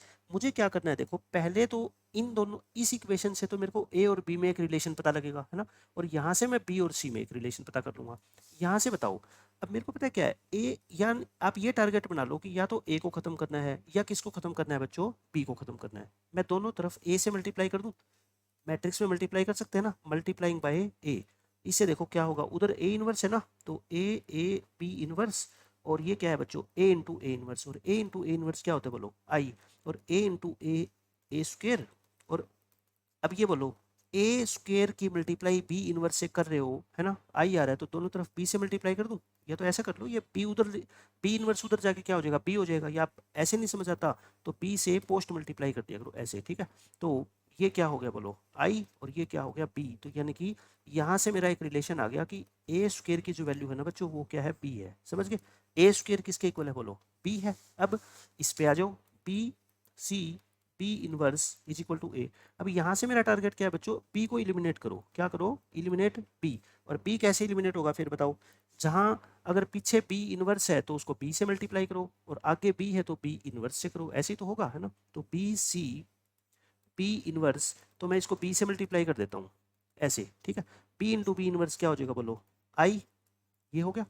अब मेरा क्या टारगेट है बोल दो, अब मेरा टारगेट है कि इस आगे वाले बी को हटाना, तो आगे बी से बी इनवर्स से मल्टीप्लाई कर दो, ये क्या हो जाएगा बी इनवर्स ए इंटू बी, ये क्या हो गया आई, मतलब सी आ गया ना, सी आ गया ये B inverse into A into B. अब बताओ बी को क्या लिख दूं, बी को बच्चों ए स्क्वायर लिख दो ना, बी को क्या लिख दो ए स्क्वायर, और इनवर्स का मतलब इसका इनवर्स हो जाएगा ए, और बी को क्या लिख दो ए स्क्वायर। अब मैट्रिक्स में देखो सारी अगर एक जैसी मैट्रिक्स है ना, तो सिंपल जैसे अलजेब्रा में पावर ऐड होती है वैसे हो जाती है। तो ये कितनी है -2, ये कितनी है 1, ये कितनी है +2, तो ये तो कितना आ गया ए आ गया है ना। बात बन गई। देखो सी की वैल्यू क्या आ गई बोलो, ए आ गई, मतलब सी और ए क्या है बच्चों, बराबर है। सी और ए बराबर है, तो बताओ मेरे को सी स्क्वायर और ए स्क्वायर भी बराबर हो गए, और ए स्क्वायर तो किसके इक्वल है, ए स्क्वायर तो बच्चों किसके इक्वल है, बी के। मेरे को यही तो करना था कि लास्ट में मेरे को एक रिलेशन निकालना था, किस में बच्चों, सी स्क्वायर और बी के अंदर मेरे को एक रिलेशन निकालना था। ठीक है, तो बताओ मेरे पास बी की वैल्यू क्या आ गई, सी स्क्वायर, वो इसके अंदर पुट कर दो, यानी कि सी स्क्वायर की जगह क्या लिख दो, बी लिख दो। तो बताना मेरे को, सी स्क्वायर की जगह बी लिखोगे तो सी की पावर 4 बी स्क्वायर हो जाएगी क्या, ये तो बात सबको पता है। अल्फा इंटू सी स्क्वायर की जगह बोलो मैट्रिक्स बी लिख दूँ क्या, plus beta into I equal to 0। और ये तो क्या लग रही है अब आपको, ये तो पता लग गया। ये क्या है बच्चों, इसकी कैरेक्टरिस्टिक इक्वेशन है। ये क्या है बच्चों, कैरेक्टरिस्टिक इक्वेशन है। और अगर आपको कैरेक्टरिस्टिक इक्वेशन नहीं पता लगती ना, तो आप डायरेक्ट भी कर सकते हो। कैसे, बी स्क्वायर निकाल दो, और फिर इस इक्वेशन के अंदर बी स्क्वायर और बी और आई की वैल्यू पुट करके और एक क्या निकाल दो, इक्वेशन निकाल लो, फिर उसको क्या कर देना, इक्वेट कर देना 0 से। ठीक है, अल्फा और बीटा आ जाएगा। बट मैं कहता हूँ वैसा नहीं करेंगे। अब आप मेरे को ये बता दो, इसमें सम ऑफ रूट्स क्या होता है, सम ऑफ रूट्स बच्चों क्या होता है ना, इसकी वैल्यू तभी तो पता लगे कि सम ऑफ रूट्स क्या होता है, -b/a होता है ना, b का मतलब b का कोफिशिएंट यानी कि α/1 माइनस अल्फा, और सम ऑफ रूट क्या होता है, ट्रेस होती है ना, ट्रेस ऑफ मैट्रिक्स b, क्योंकि ये b की कैरेक्टरिस्टिक इक्वेशन है। तो बताओ ट्रेस कितनी है इसकी, 1 + 5 6, यानी कि अल्फा की वैल्यू आ गई -6। समझ गए, ये जो इक्वेशन है ये आपको दिख रही है क्या, कि ये b की कैरेक्टरिस्टिक इक्वेशन है। अगर b मौजूद है तो b की है, c मौजूद है तो बच्चों किसकी है, c की है। बस ये होता है।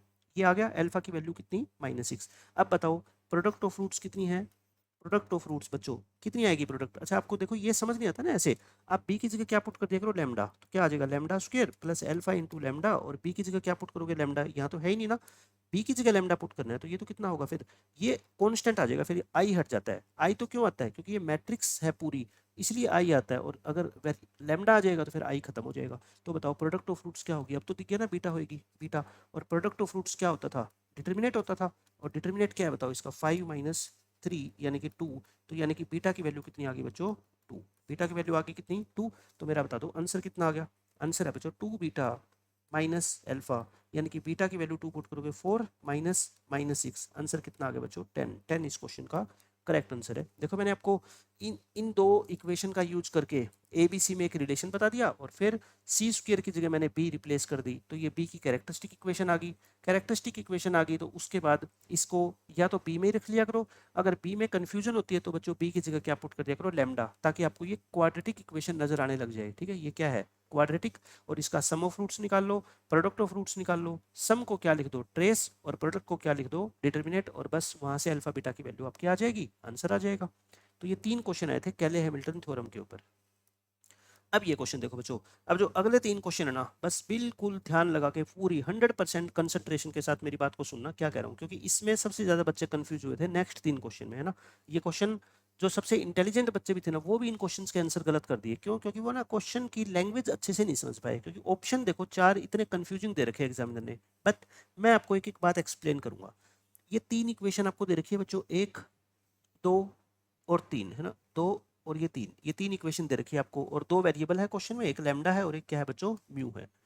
उसके बाद ये कह रखा है आपसे लैम्डा और म्यू रियल नंबर है, कौन सी स्टेटमेंट नॉट करेक्ट, ध्यान रखना, करेक्ट नहीं, 3 इसमें से करेक्ट है और एक क्या है बच्चों, इनकरेक्ट है। आपको इनकरेक्ट वाली छाटनी है।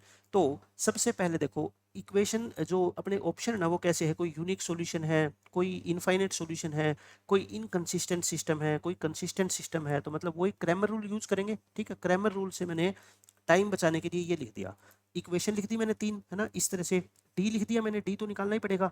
डी की वैल्यू सोल्व करके देखो, फैक्टर बना के ये आ गई 2 लैम्डा -1 का होल स्क्वायर, डी आ गया। फिर मैंने क्या लिख दिया बच्चों, D3 लिख दिया मैंने, D3, क्योंकि थर्ड के अंदर क्या था, लैम्डा था, इसलिए मैंने D3 लिख दिया, D3 ये आ गया। अब आप मेरे को ये बता दो बस कि ये 0 कब बनेगा, D = 0 ओनली इफ 2 λ - 1 = 0, या फिर आप बोल दो कि λ = 1/2, मतलब कि आपको यहाँ तक एक बात तो पता लगी कि अगर लैम्डा को 1/2 पुट कर दूंगा तो डी जीरो बन जाएगा।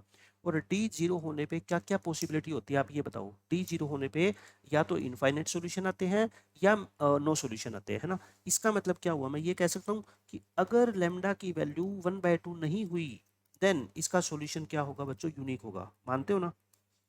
क्यों होगा, क्योंकि अगर लैम्डा 1/2 नहीं हुआ तो डी जीरो नहीं होगा, और डी जीरो नहीं होता तो फिर सॉल्यूशन कैसा होता है, यूनिक होता है ना। एक एक बात मेरी ध्यान से सुनना, सब कुछ समझ आएगा।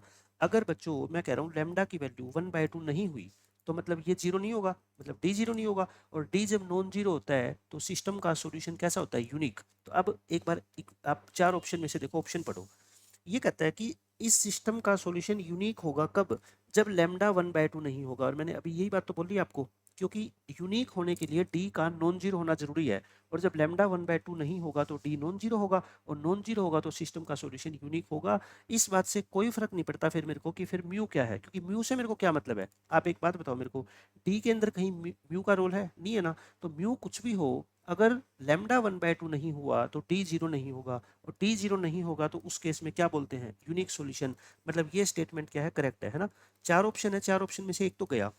लास्ट ऑप्शन देखना, सिस्टम कंसिस्टेंट है अगर लैम्डा 1/2 नहीं हुआ। बच्चों देखो ये भी दो आ गई। लैम्डा अगर 1/2 नहीं हुआ तो सॉल्यूशन का सिस्टम कैसा होता है, यूनिक। और चाहे सॉल्यूशन का सिस्टम का सॉल्यूशन यूनिक हो चाहे इनफाइनाइट, सिस्टम क्या बोलते हैं उसको, कंसिस्टेंट बोलते हैं ना। कंसिस्टेंट का मतलब मैंने क्या बताया था आपको बच्चों, सॉल्यूशन होना चाहिए चाहे एक हो चाहे इनफाइनाइट हो। तो एक तो है ही, तो मतलब कंसिस्टेंट है, यानी कि ये स्टेटमेंट भी क्या है, करेक्ट। तो अब आपने देखा कि चार में से दो स्टेटमेंट, दो ऑप्शन तो बच्चों गायब ही कर दिए मैंने।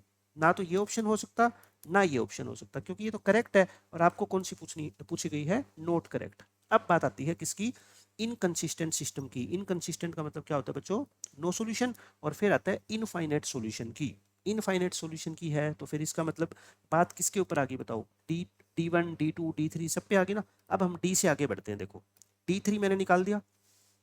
डी3 की वैल्यू बच्चों बताओ जीरो कब होगी, अगर म्यू की वैल्यू या तो 1 हो जाए या 15, तो बताओ डी3 जीरो हो जाएगा ना।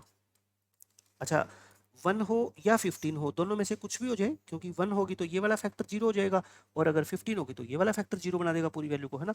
यानी आप ये कह रहे हो सर अगर लैम म्यू को या तो 1 रख दो या 15 रख दो तो डी3 क्या आएगा, जीरो। अब डी और डी3 के बारे में बात हो चुकी है, अब आ जाओ डी1 और डी2 पे। डी1 ये है, डी1 की वैल्यू ये है ना। इसमें मैं कहता हूँ लैम्डा को तो क्या पुट कर लो, 1/2, क्योंकि देखो इनफाइनाइट सॉल्यूशन होने के लिए या नो सॉल्यूशन होने के लिए डी का जीरो ना जरूरी है ना, समझ रहे हो आप मेरी बात। डी जीरो होने का मतलब लैम्डा कितना होगा, 1/2। तो मैं इन दोनों में लैम्डा को क्या पुट कर लेता हूँ, 1/2। और म्यू एक बार क्या होना चाहिए, 1 और एक बार 15, ताकि डी3 जीरो हो जाए, है ना, इनफाइनाइट सॉल्यूशन या नो सॉल्यूशन के लिए। तो मैं म्यू को 1 पुट कर लेता हूँ। अगर मैं डी1 में ये दोनों वैल्यू पुट करूंगा तो बच्चों इसका आंसर क्या आ जाएगा, जीरो। और ऐसे ही डी2 में भी ये दोनों वैल्यू पुट करूंगा ना, तब भी आंसर क्या आ जाएगा, जीरो। अब देखो लैम्डा को तो मैं 1/2 ही पुट करूंगा, बट म्यू तो एक और भी पॉसिबल है ना, 15, है ना। मैं 15 भी पुट कर लूंगा ना, तब भी बच्चों आंसर इसका भी डी1 का भी जीरो आएगा, डी2 का भी क्या आएगा, जीरो आएगा।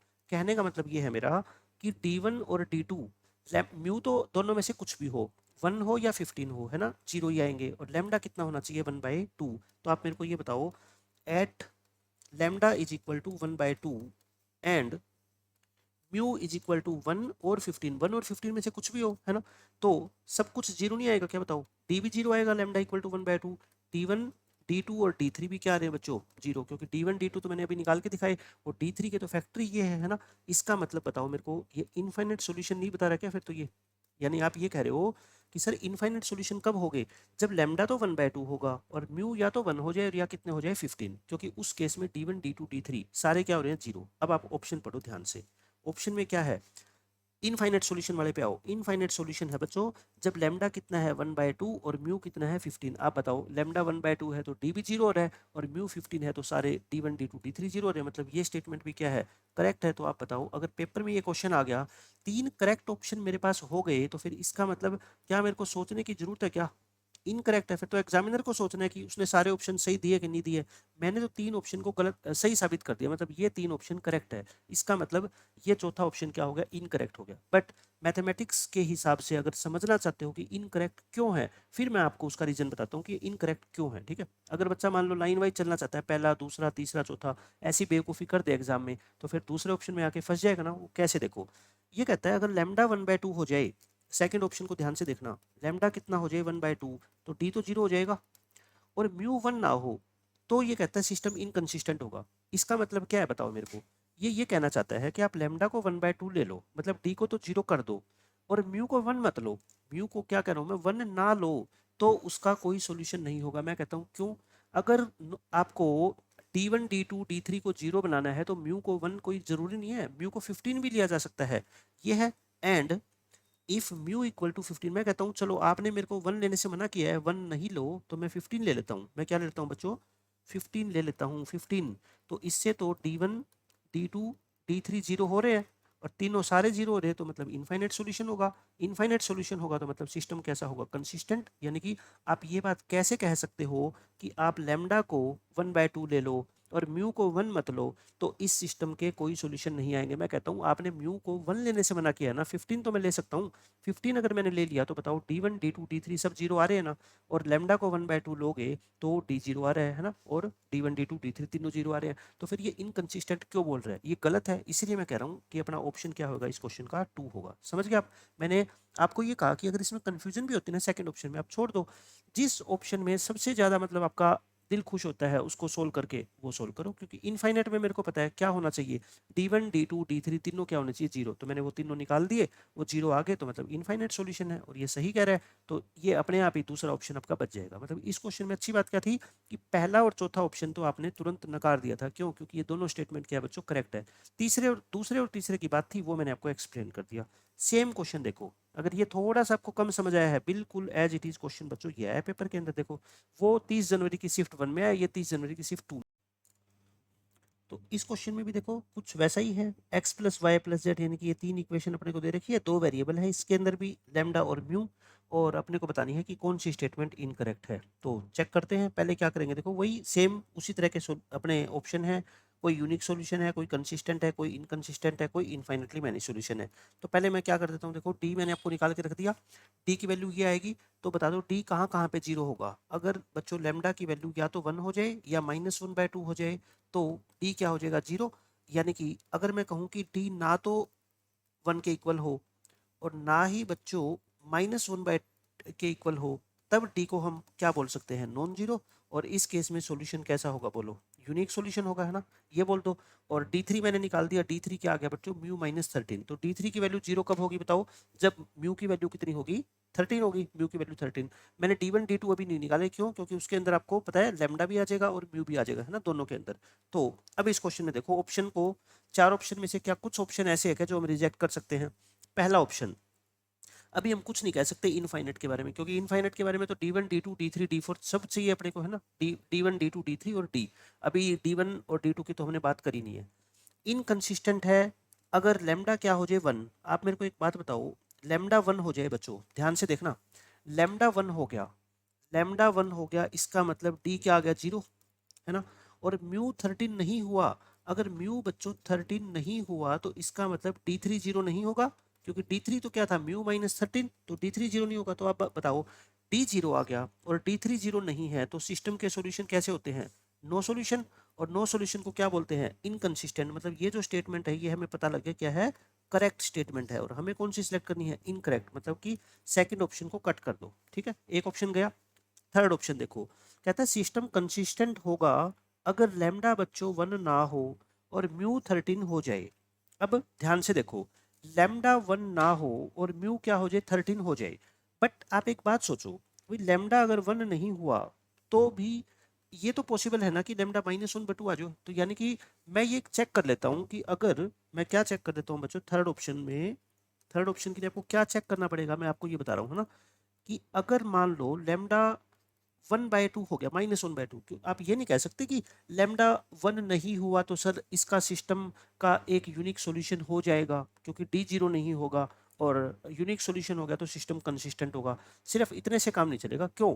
आप एक बात सोचो, लैम्डा 1 नहीं हुआ तो इसने ये तो नहीं बोल रखा ना कि लैम्डा -1/2 भी तो नहीं हो सकता। तो लैम्डा अगर 1 ना हो तो -1/2 तो पॉसिबल है ना, और डी तो दोनों जगह 0 होने को तैयार है। अगर 1 नहीं होगा तो हो सकता है मान लो -1/2 हो गया, है ना, और म्यू कितना हो गया बच्चों? 13 हो गया। तो आप मेरे को ये बता दो, अगर लैम्डा -1/2 हो जाएगा, डी क्या हो जाएगा? 0।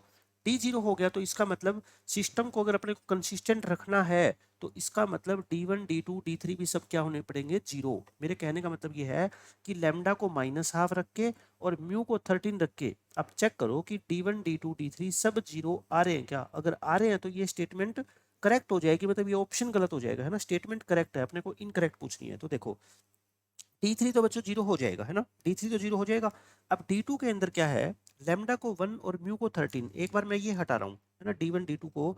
एक बार मैं क्या पुट कर रहा हूँ, D1 के लिए लैम्डा को -1/2, ये मैं बताऊंगा ये कब कम आएंगे, और म्यू को कितना 13, क्योंकि मेरे को D1 D2 चेक करने ना। तो बोलो D1 क्या आ जाएगा, 5 9 13 1 2 3, और लैम्डा को -½ रखोगे तो ये क्या होगा 1, और ये क्या होगा बच्चों 1/4 हो जाएगा ना स्क्वायर, और ये कितना हो जाएगा -½ ये हो गया। अच्छा, कैलकुलेशन के अंदर कई बच्चों को दिक्कत आती है ऐसे क्वेश्चन को सोल्व करने में, तो मैं कहता हूँ आप ना इसको बाहर 4 से क्या कर दो, डिवाइड कर दो। बाहर 4 से डिवाइड करो और अंदर थर्ड कॉलम को 4 से क्या कर दो, मल्टीप्लाई। इससे ये जो फ्रैक्शन वैल्यू है ना ये हट जाएगी, है ना। 4 और 2 का एल्शियम, ये 4 हो जाएगा, ये 1 हो जाएगा, और ये क्या हो जाएगा बच्चों -2। इससे फ्रैक्शन वाली वैल्यू हट गई। देखो तो क्या आएगा बोलो, ये आएगा बच्चों आपका 5 -4 -3, ये आ गया, और फिर -1 आएगा, और -18 -13 ये आ गया, और +4 9 3 जा 27, 27 में से ये कितना आएगा आपका, इतना आ जाएगा। तो 1/4 -35 +31 +34 जीरो आ गया, है ना, जीरो आ गया। यानी कि D1 का तो काम हो गया, है ना। अब हम D2 चेक करते हैं ऐसे ही। लैम्डा को क्या पुट करो, -1/2, और म्यू को कितना पुट करो बच्चों 13। सेम बिल्कुल इसी प्रोसेस से आप चेक करोगे, D2 भी क्या आ जाएगा आपका, जीरो आएगा। ठीक है, चेक कर लेना। D2 क्या आ गया, जीरो आ गया। तो अब मेरे को बताओ D3 भी जीरो आ गया, म्यू को 13 पुट करने से। D2 भी जीरो आ गया, D1 भी जीरो आ गया, D भी जीरो है। तो सॉल्यूशन कैसे हो गए बोलो, सॉल्यूशन कैसे हो गए बच्चों, इनफाइनाइट। इससे सॉल्यूशन कैसे बन रहे हैं, इनफाइनाइट। और इनफाइनाइट सॉल्यूशन है तो मतलब सिस्टम कैसा होता है, कंसिस्टेंट। और ये भी क्या बोल रहा है, कंसिस्टेंट। तो मतलब ये स्टेटमेंट करेक्ट है, ऑप्शन सही नहीं है, ये स्टेटमेंट करेक्ट है। और अपने को तो इनकरेक्ट स्टेटमेंट वाला ऑप्शन चेक चूज करना है ना, तो ये ऑप्शन भी गया। अब इनफाइनाइट सॉल्यूशन चेक कर लो। इनफाइनाइट सॉल्यूशन में बोलो चारों जीरो होने चाहिए क्या, D1 D2 और D3 सब जीरो होने चाहिए। तो देखो लैम्डा को 1 पुट करने से D तो जीरो हो रहा है, D जीरो हो रहा है ना, लैम्डा 1 और म्यू 13। तो और म्यू 13 पुट करोगे तो D3 भी जीरो हो रहा है। किसकी बात रहेगी, सिर्फ D1 और D2 की। तो देखो D1 और D2 के अंदर ये दोनों वैल्यू पुट करके देख लो, ये भी सब क्या आएंगे, जीरो। इसका मतलब इनफाइनाइट सॉल्यूशन है, बिल्कुल है, इनफाइनाइट सॉल्यूशन है। मतलब ये स्टेटमेंट भी क्या है बोलो, करेक्ट है। तो इसका मतलब ये ऑप्शन भी गया। तो ऑप्शन तो कौन सा हो गया इस क्वेश्चन का, फोर्थ हो गया, है ना। ऑप्शन तो फोर्थ हो गया। बट अब एक बच्चे ने पूछा कि सर फोर्थ ऑप्शन को भी थोड़ा एक्सप्लेन करो भाई। फोर्थ ऑप्शन पहले नंबर पे दिया होता तो फिर हम पहले इसको ध्यान में रखते ना, तो हम क्या करते। अब मैं कह रहा हूँ देखो, ये बोलता है कि सिस्टम का ऑप्शन नंबर 4 को मैं एक्सप्लेन करता हूँ अब, है ना, बस ये लास्ट बात रहेगी। अगर लैम्डा 1 ना हो और म्यू 13 ना हो, मेरे को ये बताओ म्यू 13 ना हो, है ना, तो फिर D3 क्या होगा बच्चों आपका, नॉन जीरो होगा। D3 तो नॉन जीरो होगा क्योंकि D3 क्या है, म्यू -13। लैम्डा 1 ना हो, और आप एक बात बताओ, अगर D जीरो हो जाए, अगर मैं D को जीरो प्रूव कर दूं और D3 नॉन जीरो है तो नो सॉल्यूशन होगा ना। लैम्डा 1 नहीं हो तो मैं लैम्डा को दूसरी वैल्यू तो मान सकता हूँ ना, लैम्डा की -½ है ना। और म्यू को 13 मत लो आप। तो एक बात बताओ, इस केस में D तो क्या रहा है आपका, जीरो, और D3 आपका क्या रहा है, नॉन जीरो। तो D जीरो आने पे अगर कोई भी एक नॉन जीरो आ गया D1 D2 D3 में से, तो सिस्टम के सॉल्यूशन कैसे होते हैं, नो सॉल्यूशन। और ये क्या कह रहा है बच्चों, यूनिक सॉल्यूशन होगा। मैं कहता हूँ ये तो गलत कह रहे हो आप, है ना। अगर म्यू को आपने 13 नहीं लिया तो आपका D3 कभी भी जीरो नहीं हो सकता। लेकिन D1 फिर भी जीरो पॉसिबल है, क्योंकि D1 सिर्फ लैम्डा इक्वल टू 1 पे ही थोड़े जीरो होता है, लैम्डा इक्वल टू -½ पे भी तो जीरो होता है। तो ये D जीरो हो जाएगा -½ पे, बट D3 जीरो नहीं होगा बच्चों, नो सॉल्यूशन है। ये यूनिक सॉल्यूशन कह रहा है, मतलब ये स्टेटमेंट क्या होगी, गलत। तो अपना क्वेश्चन के अंदर आप कौन सा ऑप्शन टिक करके आओगे, फोर्थ ऑप्शन, क्योंकि ये स्टेटमेंट इनकरेक्ट है, गलत है ये स्टेटमेंट। ठीक है, हो गया क्वेश्चन। अब बच्चों ऐसे ही ये क्वेश्चन है ना, ये 3 क्वेश्चन बच्चों को सबसे ज्यादा कंफ्यूजिंग लगते हैं, बट मैं जो है ना एक एक चीज आपको एक्सप्लेन करके दे रहा हूँ। ये एक आर मैट्रिक्स आपको दे रखी है, नॉन जीरो 3/3 मैट्रिक्स। बच्चों नॉन जीरो का मतलब होता है कि एक्स वाई जेड, मैं ये नहीं कह रहा कि एक्स वाई या जेड में से किसी की भी वैल्यू जीरो नहीं हो सकती। अगर मैं सिर्फ इतनी बात पढ़ूं तो मैं ये कहूंगा एक्स वाई जेड तीनों की वैल्यू जीरो नहीं हो सकती। हो सकता है 2 जीरो हो जाए, क्योंकि जीरो मैट्रिक्स क्या होती है, जब सारे एलिमेंट जीरो हो जाए। अगर एक भी एलिमेंट नॉन जीरो हो गया तो उस मैट्रिक्स को बच्चों हम नॉन जीरो मैट्रिक्स बोलते हैं। ठीक है, फिर देखो ये कंडीशन सेटिस्फाई हो रही है, ये कंडीशन कहता है सेटिस्फाई होती है, and this is not equal to zero. इसको यहां लिख लो। इसका ये मतलब है कि x की वैल्यू, y की वैल्यू, z की वैल्यू बच्चों जीरो नहीं हो सकती, क्योंकि ये तीनों स्टेटमेंट, ये तीनों एक्सप्रेशन क्या है, इक्वल और नॉन जीरो है। इसका मतलब ना तो ये जीरो हो सकती, ना ये, ना ये। तो फिर बताओ एक्स अगर जीरो हो गया तो बच्चों साइन थीटा तो कुछ भी हो, तो जीरो इंटू साइन थीटा तो क्या होगा, जीरो होगा ना। तो कहने का मतलब इस लाइन से मैं क्या बोलूंगा, एक्स भी नॉन जीरो, वाई भी नॉन जीरो और जेड भी नॉन जीरो। समझ आ गया आपको, ये क्वेश्चन में गिवन है अपने को, ये बात आपको समझनी है। अब इस स्टेटमेंट को देखो, एक ये साइन में होती है ऐसी ऐसी स्टेटमेंट, एक बच्चों कोसाइन में होती है, कोस में, ठीक है। मैं आपको चेक कर देता हूँ कि इसका क्या मतलब होता है। आप थीटा को कुछ भी मान लो, 0 से 2 पाई के बीच में। अगर यहाँ पे कोस दे रखा हो तो थीटा को 0 मान लेना, क्योंकि कोस 0 1 होता है। और साइन दे रखा हो तो बच्चों थीटा को क्या मान लो, पाई बाय 2 मान लो। समझ गए आप मेरी बात। थीटा को पाई बाय 2 मानो तो क्या आ गया बताओ, साइन पाई बाय 2 1 होता है। थीटा को पाई बाय 2 मानोगे तो 90 प्लस 120 यानी कि कितना हो गया, 210 हो गया। ये बहुत ही इंपॉर्टेंट मैं आपको समझा रहा हूँ, एक्सप्रेशन बहुत कम आएगी। और जेड इंटू साइन ये 240 होता है, तो यानी कि 330 हो गया। अब इनकी वैल्यू मैं आपको निकाल के नहीं दिखा रहा, आपको सब कुछ पता है कि साइन 210 को क्या लिखते हो आप, 180 प्लस में 30, थर्ड क्वाड्रेंट है ये। और इसको क्या लिखोगे आप, 360 माइनस 30, फोर्थ क्वाड्रेंट में साइन नेगेटिव होता है। तो बताओ क्या आएगा, नेगेटिव बाहर आ जाएगा। साइन 30 कितना होता है, 1/2। और ये भी नेगेटिव बाहर आ जाएगा, और साइन 30 कितना होता है, 1/2। तो कहने का मतलब मेरा ये आ गया कि -y/2 equal to -z/2 is equal to x. तो आप ऐसा करो, -y/2 इक्वल टू एक्स और -z/2 को भी x, तीनों को एक x x की वेरिएबल में लिख लो। मतलब y को भी क्या लिख लो आप, -2x, और z को भी क्या लिख लो बच्चों, -2x। देखो जब कॉम्प्लेक्स नंबर चैप्टर पढ़ाते हैं या जो मैट्रिक्स चैप्टर पढ़ाते हैं तो इस इक्वेशन के बारे में तो स्पेशली बताते हैं कि ऐसी इक्वेशन आएगा तो क्या करो आप, ये एक्सप्रेशन निकालो, xy प्लस yz प्लस में zx। देखो x को तो x रखो, y को क्या रखो, -2x, y को क्या रखो, -2x, z को भी -2x, जेड को रखो -2x और एक्स को तो एक्स रखो। तो इस सब को ऐड करोगे तो बच्चों आंसर क्या आ गया, 0। यानी कि एक्स वाई, आप ध्यान रखना हमेशा, x y plus y z plus z x का आंसर क्या आएगा, 0 आएगा, ठीक है। और एक मैं क्या प्रूव कर चुका हूँ कि एक्स नॉन जीरो है क्वेश्चन के अकॉर्डिंग, वाई भी नॉन जीरो है और जेड भी नॉन जीरो है, ठीक है। इतनी बात अपने को, ये सब कुछ आप मान के चलो गिवन है आपको, समझ रहे हो आप मेरी बात। उसके बाद अब ये कहता है एक स्क्वायर मैट्रिक्स है एम, और ट्रेस ऑफ एम क्या होती है, सम ऑफ ऑल डायगोनल एलिमेंट। ये बताने की जरूरत नहीं है, ये मेरे को पहले से पता है। तो ये दो स्टेटमेंट दे रखी है, दोनों में से बच्चों कौन सी ट्रू है ये पूछ रखा है सिर्फ, ठीक है। मैं स्टेटमेंट 1 की बात करता हूँ। Statement number 1, trace of r, बता दो आर मैट्रिक्स अगर ये है तो ट्रेस क्या होगी, x plus Y plus z, ये होगी ना। अब ये कहता है 0 है, ट्रेस की वैल्यू क्या है, 0 है। लेकिन मेरे को क्या पता, अब एक बच्चे ने कहा कि सर एक्स भी 0 नहीं हो सकता, वाई भी 0 नहीं हो सकता, जेड भी 0 नहीं हो सकता, तो तीनों का सम कैसे 0 हो जाएगा भाई। ये किसने कहा, अगर मान लो दो नंबर नेगेटिव हो गए, एक्स की वैल्यू मान लो -5 होगी, वाई की वैल्यू -10 होगी और जेड की वैल्यू 15 होगी, तो बताओ इन तीनों में से कोई भी 0 है, नहीं है। बट तीनों का सम तो 0 है ना। तो मैं ये नहीं कहता कि तीनों अगर नंबर नॉन जीरो है तो सम उसका 0 नहीं हो सकता है, बट हमें अभी तक नहीं पता। तो इसका प्रोसेस क्या है, देखो आप एक फॉर्मूला जानते हो, x plus Y plus z का होल स्क्वायर। ये क्या होता है बच्चों, x square plus y square plus z square plus 2 into x y plus y z plus में जेड एक्स, होता है ना ये फॉर्मूला। अब आप मेरे को ये बता दो, ये एक्सप्रेशन तो 0 है ना, ये तो हम प्रूव कर चुके हैं। तो इसका मतलब ये आ गया है ना, ये आ गया x plus Y plus z का होल स्क्वायर। बच्चों अलग अलग स्क्वायर आ गया, x square plus y square plus z square. तो ये चीज कब 0 होगी, यानी x plus Y plus z कब 0 होगी, जब आप कहोगे सर ओनली इफ ये 0 हो, x square plus y square plus z square, तो है ना।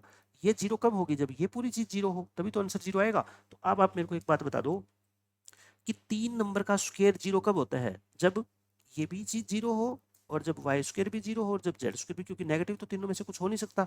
और ये कब पॉसिबल है, जब एक्स भी 0 हो, वाई भी 0 हो और जेड भी 0 हो, तीनों एक साथ, है ना, तीनों एक साथ। लेकिन ये तो बच्चों एक अकेला ही 0 नहीं हो सकता, ये तीनों ही नॉन जीरो, और आप तो कह रहे हो तीनों का 0 होना जरूरी है। इसका मतलब मैं ये बोल सकता हूँ कि this is never equal to 0, क्योंकि ये 0 कब होता, जब एक्स भी 0 हो, वाई भी 0 हो, जेड भी 0 हो, बट वो पॉसिबल है ही नहीं। तो इसका मतलब ये स्टेटमेंट क्या होगी बताओ, रॉन्ग होगी।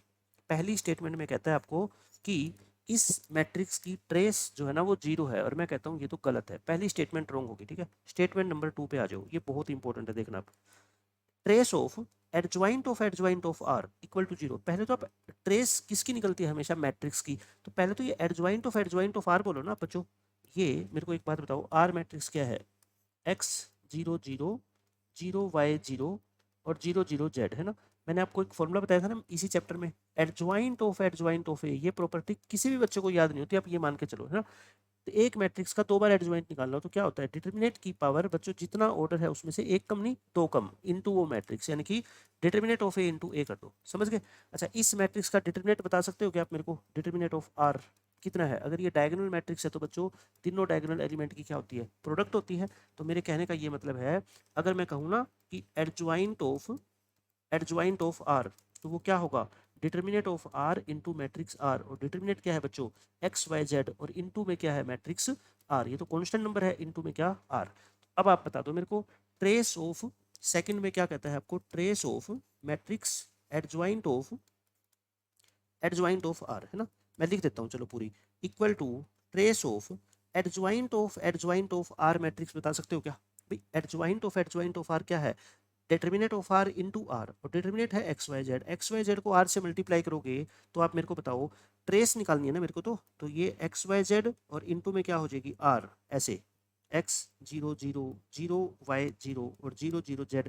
तो ट्रेस निकालने के लिए मुझे एक्स वाई जेड को अंदर मल्टीप्लाई करने की जरूरत थोड़ी है, मैं एक्स वाई जेड को बाहर लिख देता हूँ है ना, और इसके डायगोनल एलिमेंट को क्या कर दो, बस सम कर दो, बात तो एक ही है। आप पहले मल्टीप्लाई करोगे और फिर बाद में कॉमन लोगे तो इससे अच्छा मल्टीप्लाई ही मत करो, एक साथ पहले ही कॉमन ले लो।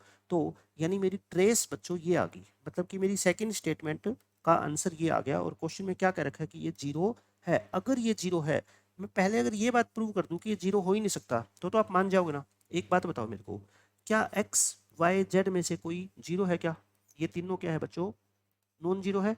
ये मैंने ऊपर बात लिख रखी है गिवन में। क्या x plus Y plus z zero हो सकता है क्या, आपने ऊपर तो प्रूव किया है ना। ये भी नॉट इक्वल टू जीरो है, ये भी नॉन जीरो है तीनों, ये भी नॉट इक्वल टू जीरो है। तो ये सारी वैल्यू बताओ कैसे जीरो हो सकती है, जब कुछ भी जीरो होने को तैयार नहीं है, ना तो ये जीरो, ना एक्स जीरो, ना वाई जीरो, ना जेड जीरो, और ये कह रहा है ये जीरो है। इसका मतलब ये स्टेटमेंट भी क्या होगी, रॉन्ग। मतलब इफ का मतलब है ये अज्यूम करके चल रहा है कि अगर ये जीरो हो, मैं कहता हूँ आपकी अजम्पशन ही गलत होगी, फिर आगे तो मेरे को स्टेटमेंट पढ़ने की जरूरत ही नहीं है। मतलब कि आप अजम्पशन ही जब गलत कर रहे हो तो फिर मैं उस स्टेटमेंट को सही कैसे मान लूंगा, ठीक है, समझ रहे हो आप मेरी बात। तो यानी कि ये दोनों के दोनों स्टेटमेंट क्या है बच्चों, फॉल्स। तो आपको क्या पूछनी है, then among the statement both are true neither one nor two is true, मतलब ऑप्शन नंबर क्या आएगा आपका, टू आ जाएगा। आसान क्वेश्चन था, बस थोड़ा कंफ्यूजिंग था। मैंने सारी चीजें आपको डिटेल के अंदर बता दी कि कैसे कैसे इस क्वेश्चन के अंदर चीजें यूज की गई है, बहुत काम आएगी ये चीजें आगे। आप देखो बच्चों, इस क्वेश्चन में आपको क्या कहा गया है कि अल्फा 0 से इन्फिनिटी से बिलोंग करता है इस इंटरवल से, मतलब अल्फा क्या है, पॉजिटिव है। एक मैट्रिक्स आपको बच्चों ए दे रखी है, इसको सिंप्लीफाई कर लेना, ए का डिटरमिनेंट आएगा अल्फा-5, क्योंकि आपसे डिटरमिनेंट ऑफ ए का स्क्वायर पूछा गया है ना, यानी कि अल्फा-5 का स्क्वायर पूछा गया है। तो आंसर क्या है अपना, इस क्वेश्चन का पहले पता होना चाहिए अपने को, अल्फा-5 का स्क्वायर पूछा गया है, मतलब अपना टारगेट क्या है, अल्फा निकालना।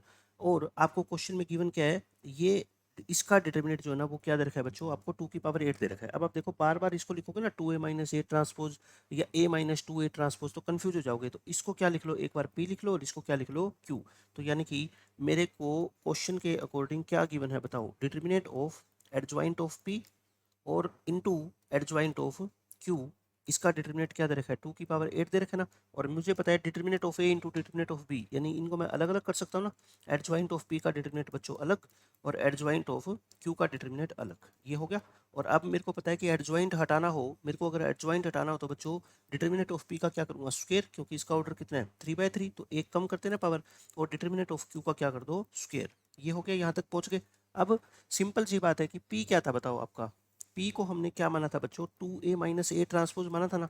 तो आप मेरे को ये बताओ, आप ये मैट्रिक्स निकाल सकते हो क्या, ए दे रखी है तो 2a भी निकल जाएगा, ए दे रखी है तो ए का ट्रांसपोज भी निकल जाएगा, दोनों को आपस में सब्ट्रैक्ट करोगे तो p भी निकल जाएगा है ना। ऐसे ही सेम बताओ q निकल जाएगा, q क्या है, a माइनस 2a ट्रांसपोज। ये मत सोचना कि लेंथी होएगा, लेंथी बिल्कुल भी नहीं होएगा है ना, प्लस माइनस ही तो करना है, ट्रांसपोज निकाल के और माइनस करना है, ए में से क्या है ट्रांसपोज को माइनस करना है डबल करके, ठीक है। तो मैंने ये p और q बच्चों टाइम वेस्ट ना हो इसलिए मैंने निकाल दिया है, p निकाल दिया मैंने, ठीक है। और फिर p का क्या चाहिए अपने को, डिटरमिनेंट, तो p जो मैट्रिक्स आएगी उसका क्या निकाल दिया मैंने, डिटरमिनेंट। ऐसे ही q निकाल दिया मैंने सोल्व करके, और q का क्या निकाल दिया, डिटरमिनेंट। तो p का कितना है बच्चों, -3α+1। देखो मैं यहाँ लिख देता हूँ अब, डिटरमिनेंट ऑफ p कितना आ रहा है, -3α+1, और डिटरमिनेंट ऑफ q कितना आ रहा है बच्चों, 3α+1, यानी एक दूसरे के नेगेटिव है बस ये, ठीक है। अपने को तो डिटरमिनेंट ऑफ p का स्क्वायर चाहिए ना, तो फिर बताओ 3α+1 का होल स्क्वायर लिख दूँ, क्योंकि माइनस से तो कोई फर्क ही नहीं पड़ेगा, और इसका भी मेरे को क्या चाहिए, स्क्वायर चाहिए, तो ये भी क्या हो जाएगा 3α + 1 का होल स्क्वायर। मैं आपको बिल्कुल स्ट्रेट फॉरवर्ड मेथड बता रहा हूँ जो मतलब कि सब बच्चों को समझ आए, फिर उसके बाद मैं इसका शॉर्टकट आपको बताऊंगा, ठीक है। ये आ गया 3α + 1 और ये भी 3α + 1, तो ये कितना आ गया बोलो, 3α + 1 की पावर 4 आ गई। इधर भी पावर 4 बना लो, है ना। 8 को क्या लिख दो, 2 का स्क्वायर और इसकी पावर 4, यानी कि ये 4 की पावर 4 होगी। तो 3α + 1 कितना आएगा बोलो, 3α + 1 आएगा बच्चों 4। तो अल्फा की वैल्यू यहाँ से कितनी आ गई 1। अगर अल्फा 1 आ गया तो मेरे को बता दो आंसर क्या है। आंसर क्या है बोलो, अल्फा -5 का होल स्क्वायर, यानी 1 - 5 का होल स्क्वायर, -4 का होल स्क्वायर कितना आएगा बच्चों 16। बिल्कुल आसान क्वेश्चन था, कोई भी प्रॉब्लम किसी बच्चे को नहीं आएगी, सिर्फ उसको 2a - a ट्रांसपोज निकालना आना चाहिए और a - 2a ट्रांसपोज निकालना आना चाहिए। इस क्वेश्चन को आप बेसिक मेथड से ऐसे कर सकते हो, ठीक है। अब मैं एक और मेथड आपको इसका बताता हूँ, मेथड यानी कि थोड़ा सा उसमें मैं चेंज करूंगा। अगर आपको ये दिख रहा है ना कि ये दो चीजें, ये जो p और q है ना बच्चों, इसको हमने क्या माना था p और इसको हमने क्या माना था q। देखो पिछले क्वेश्चन में तो हमने p और q के अलग अलग सोल्व किया, एक बार p की वैल्यू निकाली, एक बार q की वैल्यू निकालो, फिर दोनों के डिटर्मिनेंट को भी निकाला हमने ना, थोड़ा सा तो टाइम लगा, 1.5 से 2 मिनट का टाइम। बट मैं कहता हूँ अगर आपको मैं कहूँ कि सिर्फ p को सोल्व कर लो या सिर्फ q को सोल्व कर लो, है ना, तो और भी अच्छा रहेगा, एक मतलब कि डबल जो टाइम लगा था अपना वो हाफ हो जाएगा। तो मैं ये बोलता हूँ कि इस p और q में कोई रिलेशन है क्या, p का ट्रांसपोज निकालो बच्चों। p जो दे रखा है ना आपको 2a - a ट्रांसपोज, मैं ये कहता हूँ इसका ट्रांसपोज निकालना, p का ट्रांसपोज निकाल दो, देखो फिर क्या आएगा वो इसका ट्रांसपोज। तो a - b का ट्रांसपोज क्या होता है बताओ, a ट्रांसपोज - b ट्रांसपोज होता है ना, at - bt। तो इसको वैसे ही रूल से 2a ट्रांसपोज और a ट्रांसपोज का ट्रांसपोज करोगे तो a आ गया। बट ये ना q नहीं आया, देखो q का नेगेटिव आ गया है ना, ये क्या आ गया बच्चों माइनस टाइम्स ऑफ q आ गया। तो मतलब कि मैं q को बच्चों minus times of p transpose लिख सकता हूँ क्या बताओ, एक ही बात है। यानी कि मेरे को q को अलग से निकालने की जरूरत नहीं है, वो जो p ट्रांसपोज है ना बच्चों उसका ही नेगेटिव टाइम्स है। तो आप मेरे को बताओ अकॉर्डिंग टू क्वेश्चन हमने कहाँ तक सोल्व कर लिया था, डिटर्मिनेंट ऑफ p का स्क्वायर और डिटर्मिनेंट ऑफ q का स्क्वायर इक्वल टू 2⁸, ये तो आपको पता है ना, ये तो मैंने सोल्व कर ही दिया था। उसके बाद मैं कहता हूँ अब आपको q निकालने की अलग से जरूरत नहीं है, q को पता है आप क्या लिख दो, आप बच्चों q को क्या लिख दो -p ट्रांसपोज लिख दो, पता लग गया, माइनस क्या लिख दो p ट्रांसपोज लिख दो, बस अब ये क्वेश्चन हो जाएगा खत्म। देखो अब क्या होगा, ये तो डिटर्मिनेंट ऑफ p स्क्वायर है, ठीक है आपकी बात मान ली। अब मेरे को एक बात बताओ, डिटर्मिनेंट की आपको प्रॉपर्टी पता है, तो ये डिटर्मिनेंट से बाहर ये माइनस का मतलब क्या होता है, -1 होता है, ये माइनस बाहर आता है ना, माइनस क्या आएगा बच्चों बाहर, और पावर कितनी आती है कांस्टेंट की, जितना उसका ऑर्डर है, ये तो लेकिन इसका स्क्वायर भी तो है ना, तो फिर ये पावर 2 भी तो होगी इसकी, समझ रहे हो आप मेरी बात, डिटर्मिनेंट की प्रॉपर्टी लगाई है मैंने, है ना। तो अंदर क्या रह गया बोलो, डिटर्मिनेंट ऑफ p की पावर t और इसका क्या है ये स्क्वायर है, और आपको पता है ये तो प्लस ही हो गया, तो इससे कोई फर्क नहीं पड़ा, है ना। और p की पावर t यानी pt, p ट्रांसपोज का डिटर्मिनेंट कहो या p का डिटर्मिनेंट कहो बात एक ही है, तो मैं इसको p का डिटर्मिनेंट ही बोल देता हूँ, है ना। तो यहाँ से देखो कितनी अच्छी बात होगी कि p एक ही का डिटर्मिनेंट अपने को निकालना पड़ा और उसकी पावर कितनी होगी 4। तो ये कितना हो जाएगा अपना p, डिटर्मिनेंट ऑफ p को आप इसको 4⁴ तो लिख ही सकते हो ना। तो यानी कि डिटर्मिनेंट ऑफ p बोलो कितना आ गया बोलो 4 आ गया। डिटर्मिनेंट ऑफ p की वैल्यू बच्चों कितनी आ गई 4, और डिटर्मिनेंट ऑफ p की वैल्यू देखो +-4 भी आ सकती है ना, +-4 भी आ सकती है, क्योंकि डिटर्मिनेंट ऑफ p आप मेरे को बताओ क्या है, क्या निकाला था हमने पिछले क्वेश्चन में, माइनस टाइम्स ऑफ 3α + 1 निकाला था ना। और अगर इसको 4 लिखोगे तो बच्चों यहाँ से अल्फा क्या आ जाएगा नेगेटिव आ जाएगा, लेकिन अल्फा तो क्या है इस इंटरवल में पॉजिटिव होता है। तो इसको मैं 2⁸ को मैं इसको -4⁴ लिख दूँ, उससे क्या फ़र्क है ना, क्योंकि पावर तो इवन है। तो इसको क्या लिख दो आप -4 लिख दो, ठीक है, उससे कोई फर्क नहीं पड़ेगा। तो यहाँ से 3α + 1 फिर से क्या आ जाएगा 4, अल्फा फिर से क्या आ जाएगा बच्चों 1, आगे वही क्वेश्चन, बस फ़र्क मैंने कहाँ पे डाला है सिर्फ इसमें कि मैं q को तो सोल्व करने की बजाय मैं q को p की फॉर्म में ही लिख देता हूँ, यानी कि q जो है ना वो p ट्रांसपोज का नेगेटिव है, मैंने लिख दिया। नेगेटिव बाहर निकालेंगे तो पावर 3 के साथ, बट स्क्वायर है तो इसलिए उसका कोई फर्क नहीं पड़ेगा, ठीक है। तो ये p के डिटर्मिनेंट का पावर टोटल कितनी आ गई बच्चों 4 आ गई, और वहां हमने क्या किया था p के डिटर्मिनेंट का स्क्वायर अलग किया था, q के डिटर्मिनेंट का स्क्वायर अलग किया था। तो आप समझ गए अब तो, है ना। तो इस तरीके से आप इसको कर सकते हो, या अगर आप ये प्लस माइनस में कंफ्यूज होते हो, अगर आप मान लो इस लास्ट वाली लाइन में कंफ्यूज हुए हो ना, तो मैं आपको एक तरीका और बता देता हूँ इसका, देखो इससे आपको कोई परेशानी नहीं आएगी। अब आप मेरे को बताओ डिटर्मिनेंट ऑफ p आपने निकाला था ना अभी पिछले स्लाइड पे, क्या था वो -3α + 1 निकला था, है ना। और इसकी पावर कितनी है 4 है, इसकी पावर कितनी है बच्चों 4 और ये 4 की पावर 4 है। तो आप मेरे को बताओ नेगेटिव नंबर की पावर 4 है तो इससे तो कोई फ़र्क ही नहीं पड़ेगा, ये लिख दूँ और ये क्या आ जाएगा 4। देखो इससे एक लाइन में आंसर आ जाएगा, तो वो प्लस माइनस की भी आपको जो है ना वो ज़रूरत नहीं पड़ेगी। तो मैंने दोनों मेथड आपको बता दिए, या तो Q को P ट्रांसपोज़ की फॉर्म में लिख लो, और अगर ये दिमाग नहीं चलता तो फिर क्या करो आप सिंपल P को अलग निकालो, Q को अलग निकालो। लेकिन मुझे पता है कि इसका जो ट्रांसपोज़ है ना वो कुछ ऐसा आ जाएगा, तो इसलिए मेरा दिमाग चला कि इसको मैं Q को भी P की फॉर्म में ही लिख लेता हूँ। अब बच्चों ये देखो अगले 3-4 क्वेश्चन के अंदर ये चीज़ बहुत काम आएगी। हालांकि मैं कई बार आपको बता चुका हूँ लेकिन फिर भी पर्टिकुलरली मैं बता रहा हूँ। एडजॉइंट ऑफ ए का डिटर्मिनेट, मैं 3/3 ऑर्डर की बात कर रहा हूँ सिर्फ, ठीक है, क्योंकि अपने जो भी क्वेश्चन पूछे जाएंगे सिलेबस में वो 3/3 पे ही आएंगे। एडजॉइंट ऑफ ए, एडजॉइंट को हटाना है तो डिटर्मिनेट ऑफ ए का क्या हो जाएगा स्क्वायर, यानी कि स्क्वायर कर दो।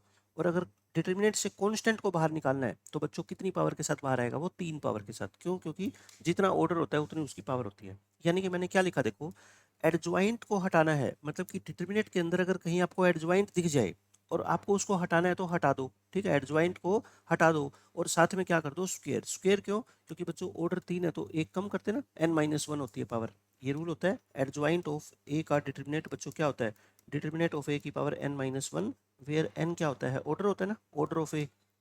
तो यहाँ पे ऑर्डर मैं 3 की बात कर रहा हूँ तो फिर n-1 यानी कि 3 - 1 2, ये हो गया। और कांस्टेंट को डिटर्मिनेट से बाहर कर दो, है ना, कांस्टेंट को अगर डिटर्मिनेट से बाहर करोगे तो कितनी पावर के साथ बाहर आएगा, 3 पावर, यानी कि क्यूब के साथ बाहर आएगा, ठीक है। पहले हमेशा मेरी बात ध्यान रखना, पहले एडजॉइंट को हटाना फिर कांस्टेंट को बाहर करना। अगर इस रूल से चलोगे ना आपका कोई भी क्वेश्चन ना तो ज़्यादा टाइम लेगा और पहली बार में 100% सही आंसर आएगा, ठीक है। पहले एडजॉइंट को हटाना, एडजॉइंट को हटाओगे तो क्या करोगे स्क्वायर, फिर कांस्टेंट को बाहर करना, कांस्टेंट को बाहर करोगे तो कैसे बाहर आएगा, वो क्यूब के साथ बाहर आएगा, ठीक है। अब देखो 3-4 लगातार क्वेश्चन मैं आपको करवाता हूँ इस कॉन्सेप्ट के ऊपर। आपको ए और बी दो स्क्वायर मैट्रिक्स दे रखी है 3 ऑर्डर की, डिटर्मिनेट ऑफ ए भी दे रखा है बच्चों, डिटर्मिनेट ऑफ बी भी दे रखा है, ठीक है। और आपको इसकी वैल्यू निकालनी है। पहले तो ये बताओ ये सारी टर्म मल्टीप्लाई में है ना, अंदर डिटर्मिनेट के अंदर ये सारी मैट्रिसेस मल्टीप्लिकेशन की फॉर्म में है, ठीक है। तो इसका डिटर्मिनेट अलग, इसका अलग, इसका अलग, इसका अलग, मैं कर दूं सबको अलग अलग। और मुझे ये भी बात पता है कि डिटर्मिनेट ऑफ ए ट्रांसपोज बोलो या डिटर्मिनेट ऑफ ए बोलो, तो मैं बताऊँ 1 2 3 4 इन सबको डिटर्मिनेट ऑफ ए की पावर 4 लिख दूँ बार बार लिखने के बजाय, है ना। तो आंसर इक्वल टू, बाकी क्या बच गया बोलो, determinate of adjoint of 2a का इनवर्स, है ना, ये आ गया। और साथ में क्या बच गया, determinate of adjoint of 4b, और साथ में क्या बच गया बच्चों, एडजॉइंट ऑफ ab का इनवर्स। ऐसे लिखने से क्वेश्चन आपके लिए देखो अब आसान लगने लगेगा। अब मैंने क्या बताया था, इनवर्स का डिटर्मिनेट निकालना हो तो वो क्या होता है, डिटर्मिनेट का ही रेसिप्रोकल होता है। तो जब कभी इनवर्स लगा जाए ना, देखो मेरी 2-3 बातों का ध्यान रख लो बस, कभी भी इनवर्स लगा बच्चों आ जाए तो उसको डिनोमिनेटर में लिख दिया करो और इनवर्स को हटा दिया करो, ठीक है। डिटर्मिनेट क्या लिख दो, सिर्फ एडजॉइंट ऑफ 2a, सबसे आसान तरीका बता रहा हूँ आपको। और इसको एज इट इज लिखो एडजॉइंट ऑफ 4b, और इनवर्स लगा है तो मैंने कहा था ना इनवर्स को हटा दो डिनोमिनेटर में लिख दो। ये लो, यहाँ तक मैंने आपको बिल्कुल आसानी से पहुंचा दिया। अब क्वेश्चन हो गया बिल्कुल आसान। डिटर्मिनेट ऑफ ए कितना दे रखा है बोलो 3, तो ये तो कितना हो गया 3 की पावर 4 हो गया ना। अब मैंने क्या बताया था, पहले क्या करो एडजॉइंट को हटाओ। अब या तो एडजॉइंट को हटा लो, देखो एडजॉइंट को हटाओगे तब भी ये क्वेश्चन सोल्व हो जाएगा, या ऐसा करो इस 4 को बाहर ले आओ। एडजॉइंट से 4 बाहर कैसे आता है आपको ये पता है क्या, आप बस ये बता दो एडजॉइंट से 4 बाहर कैसे आता है बच्चों। 4 की पावर आएगी लेकिन कितनी 2, क्योंकि एडजॉइंट ऑफ के और मान लो ए है तो ये के कैसे बाहर आएगा बताओ, के की पावर n-1, ये होता है ना, चाहे डिटर्मिनेट लो चाहे ना लो, है ना, ये एडजॉइंट की प्रॉपर्टी होती है।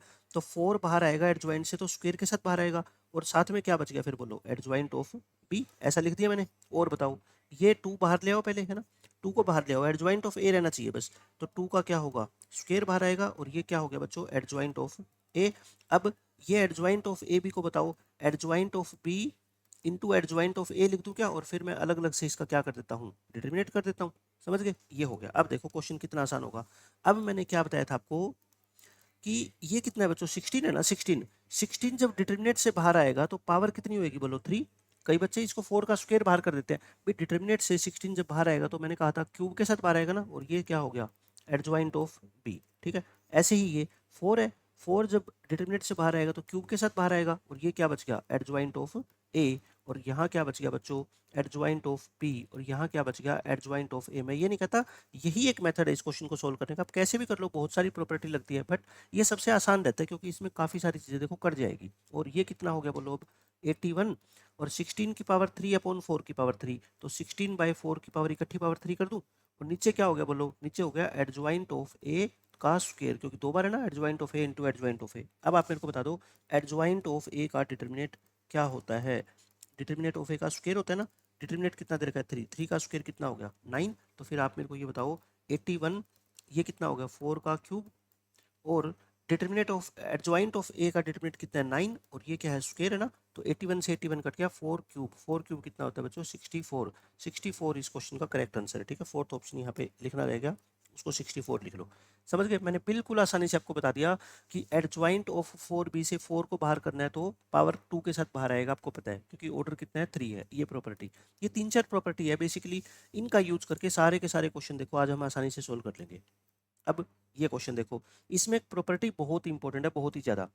आपको एडजॉइंट निकालने का फॉर्मूला सबको आता है, पहले जो भी ए मैट्रिक्स गिवन होती है उसके सारे एलिमेंट के कोफैक्टर निकालते हैं, फिर उसको ऐसे लिख के 1 2 वही 11 12 13 की फॉर्म में, फिर उसका क्या निकालते हैं ट्रांसपोज। ठीक है, ये ट्रांसपोज निकाल दिया कोफैक्टर्स वाली मैट्रिक्स का, फिर हम क्या करते हैं इसका क्या निकालेंगे, डिटरमिनेंट निकालेंगे। आप बताओ एडजॉइंट ऑफ ए का डिटरमिनेंट निकालोगे तो इस मैट्रिक्स का डिटरमिनेंट निकाल दूंगा मैं बिना ट्रांसपोज के, क्यों, क्योंकि बच्चों ए का डिटरमिनेंट निकालो या ए ट्रांसपोज का डिटरमिनेंट निकालो बात बराबर होती है। ठीक है, तो कुल मिला के मैं ये कहना चाहता हूँ, देखो ये तो मैंने एडजॉइंट ऑफ ए का डिटरमिनेंट निकाला यहाँ पे तो, और यहाँ पे मैंने किस मैट्रिक्स का डिटरमिनेंट निकाला है बच्चों, इस ए वाली मैट्रिक्स का, और ये किसको रिप्रेजेंट करती है, कोफैक्टर वाली मैट्रिक्स को, है ना। यानी मैं ये बोल रहा हूँ आपको, या तो एडजॉइंट ऑफ ए का डिटरमिनेंट निकाल दो, या बच्चों जो मैट्रिक्स ए है उसके कोफैक्टर से जो मैट्रिक्स बनती है उसका डिटरमिनेंट निकाल दो, बात बराबर है। क्यों, क्योंकि फर्क क्या होता है एडजॉइंट ऑफ ए और कोफैक्टर वाली मैट्रिक्स में, सिर्फ ट्रांसपोज का ही तो फर्क होता है, और ट्रांसपोज में डिटरमिनेंट से कोई फर्क पड़ता ही नहीं। समझ रहे हो आप मेरी बात, तो ए का डिटरमिनेंट निकालो या ए ट्रांसपोज का निकालो, बात बराबर आती है। तो मेरी बात को लिख लो कॉपी में, क्या बोल रहा हूँ मैं, चाहे किसी मैट्रिक्स के एडजॉइंट का डिटरमिनेंट निकालो, यानी कि चाहे तो डिटरमिनेंट ऑफ एडजॉइंट ऑफ ए निकाल लो, या जो उसके कोफैक्टर वाली मैट्रिक्स है ए के उसका डिटरमिनेंट निकाल लो, बच्चों बात बराबर आएगी, उसमें कोई फर्क नहीं है। ठीक है, ये मैंने आपको डिटेल में समझा दिया। अब क्वेश्चन देखो क्या बोला गया है, अल्फा बीटा बच्चों जीरो नहीं है, इसका मतलब ना तो अल्फा जीरो हो सकता ना बीटा जीरो हो सकता, क्योंकि एक भी अगर जीरो हो गया तो प्रोडक्ट तो क्या आएगी बच्चों, दो रियल नंबर की जीरो आएगी।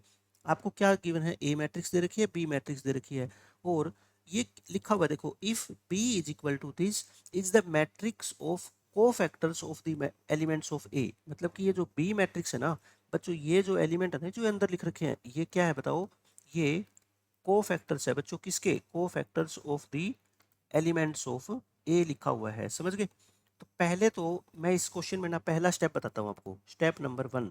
पहले तो मेरे को ना देखो अल्फा बीटा की वैल्यू निकालनी पड़ेगी। मेरे को लास्ट में क्या पूछा गया देखो, डिटर्मिनेट ऑफ ए बी, यानी determinant of A into determinant of b पूछा गया है। तो पहले तो मैं क्या निकालूंगा बच्चों, अल्फा और बीटा की वैल्यू निकालता हूँ to find alpha and beta. अब मैं आपको वो सिखाता हूँ अल्फा और बीटा कैसे निकलेंगे। आप मेरे को ये बता दो, ये जो सेकंड वाली बी मैट्रिक्स लिखी हुई है इसके ये जो एलिमेंट है ये क्या है बच्चों, कोफैक्टर्स है ना इधर वाले एलिमेंट्स के। तो यानी कि आप क्वेश्चन के अकॉर्डिंग बताओ, ये लिखा हुआ है क्या कि कोफैक्टर, कोफैक्टर ऑफ A11, यानी कि इसके एलिमेंट को मैं ए आई जे बोल रहा हूँ। ठीक है, तो इस एलिमेंट का यानी कि बीटा का जो कोफैक्टर है क्या 3 अल्फा है। इतनी बात आपको समझ आ गई क्या, ये तो सब बच्चे जानते हैं क्योंकि ये मैट्रिक्स जो लिखी गई है ये इसके कोफैक्टर से बना के लिखी गई है। मतलब बीटा का आपने कोफैक्टर निकाला होगा तो वो 3 अल्फा आया होगा, ये तो बात मानते हो ना। ऐसे ही तो फिर बताओ A11 का कोफैक्टर कैसे निकालते हो, -1 की पावर 1 + 1 यानी कि 2, और फिर ये छोड़ दो, ये कितना आता है बताओ, कोफैक्टर तो आपको निकालने आते हैं ना।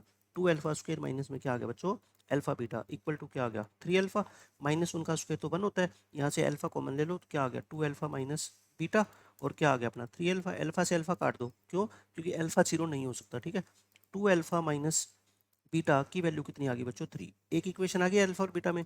अगर मेरे को एक इक्वेशन और मिल जाए तो बस मेरे को अल्फा और बीटा दोनों आ जाएंगे, दोनों आ गए तो बस क्वेश्चन ही खत्म हो गया। ये आगे समझ गए। फिर दूसरे नंबर पे इसका ले लो, चाहे किसी का भी ले लो, एक ही बात है, कोई फर्क नहीं पड़ता। अब बताओ कोफैक्टर ऑफ, ये कौन सा एलिमेंट है, इसकी पोजीशन क्या होती है, 11 12 13 21 होती है ना।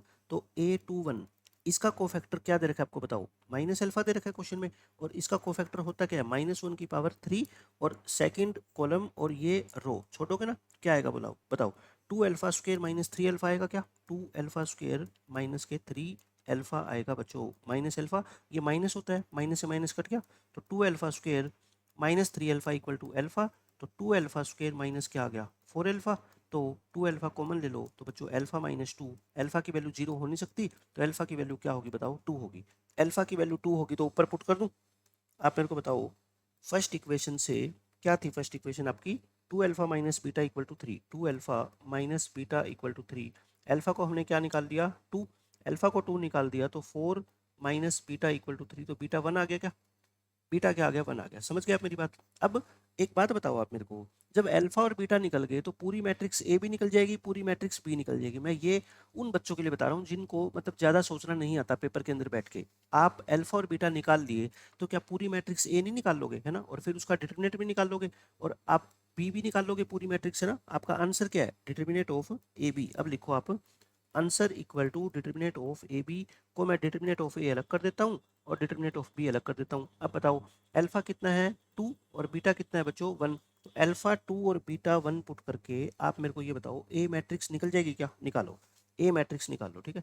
मैं आपको ये बता रहा हूँ कि दो मैट्रिक्स निकालने के बजाय मैं एक से ही काम चला दूंगा, ठीक है, एक बच्चा तो ए भी निकालेगा बी भी निकालेगा, फिर दोनों का डिटरमिनेंट निकाल के मल्टीप्लाई करेगा, आंसर तो आ जाएगा नो डाउट, आंसर तो दिख ही रहा है आएगा 100%, ठीक है, बट मेरा मेथड देखना आप, बीटा अल्फा 3, बीटा अल्फा 3, मैं ध्यान से पुट करना, बीटा को 1 और अल्फा को 2, फिर क्या बच्चों अल्फा अल्फा बीटा मतलब कि 2 2 और 1, ये पुट कर दिया मैंने, फिर क्या हो जाएगा minus beta alpha 2 alpha, alpha 2 alpha और माइनस बीटा, बताओ ये आ गई, तो ए का क्या निकाल दो डिटरमिनेंट निकाल दो, जरूरत तो पड़ेगी, 1 इंटू 8 माइनस 2 होगा 6 माइनस 2, और ये कितना होगा बच्चों फिर 8 माइनस माइनस प्लस और प्लस 3 हो जाएगा, ये कितना हो जाएगा 2 4 4 और 2 6, तो ये कितना हो गया 6 प्लस 12 और माइनस के 6 प्लस 18 माइनस के 18, तो ये 6 आ गया है ना, डिटरमिनेंट ऑफ ए कितना आ गया 6, ऐसे ही सेम बताओ बी मैट्रिक्स के अंदर अल्फा बीटा की वैल्यू पुट करके क्या बी आ जाएगी और बी का क्या आ जाएगा डिटरमिनेंट भी आ जाएगा नो डाउट, लेकिन मैं ये कहता हूँ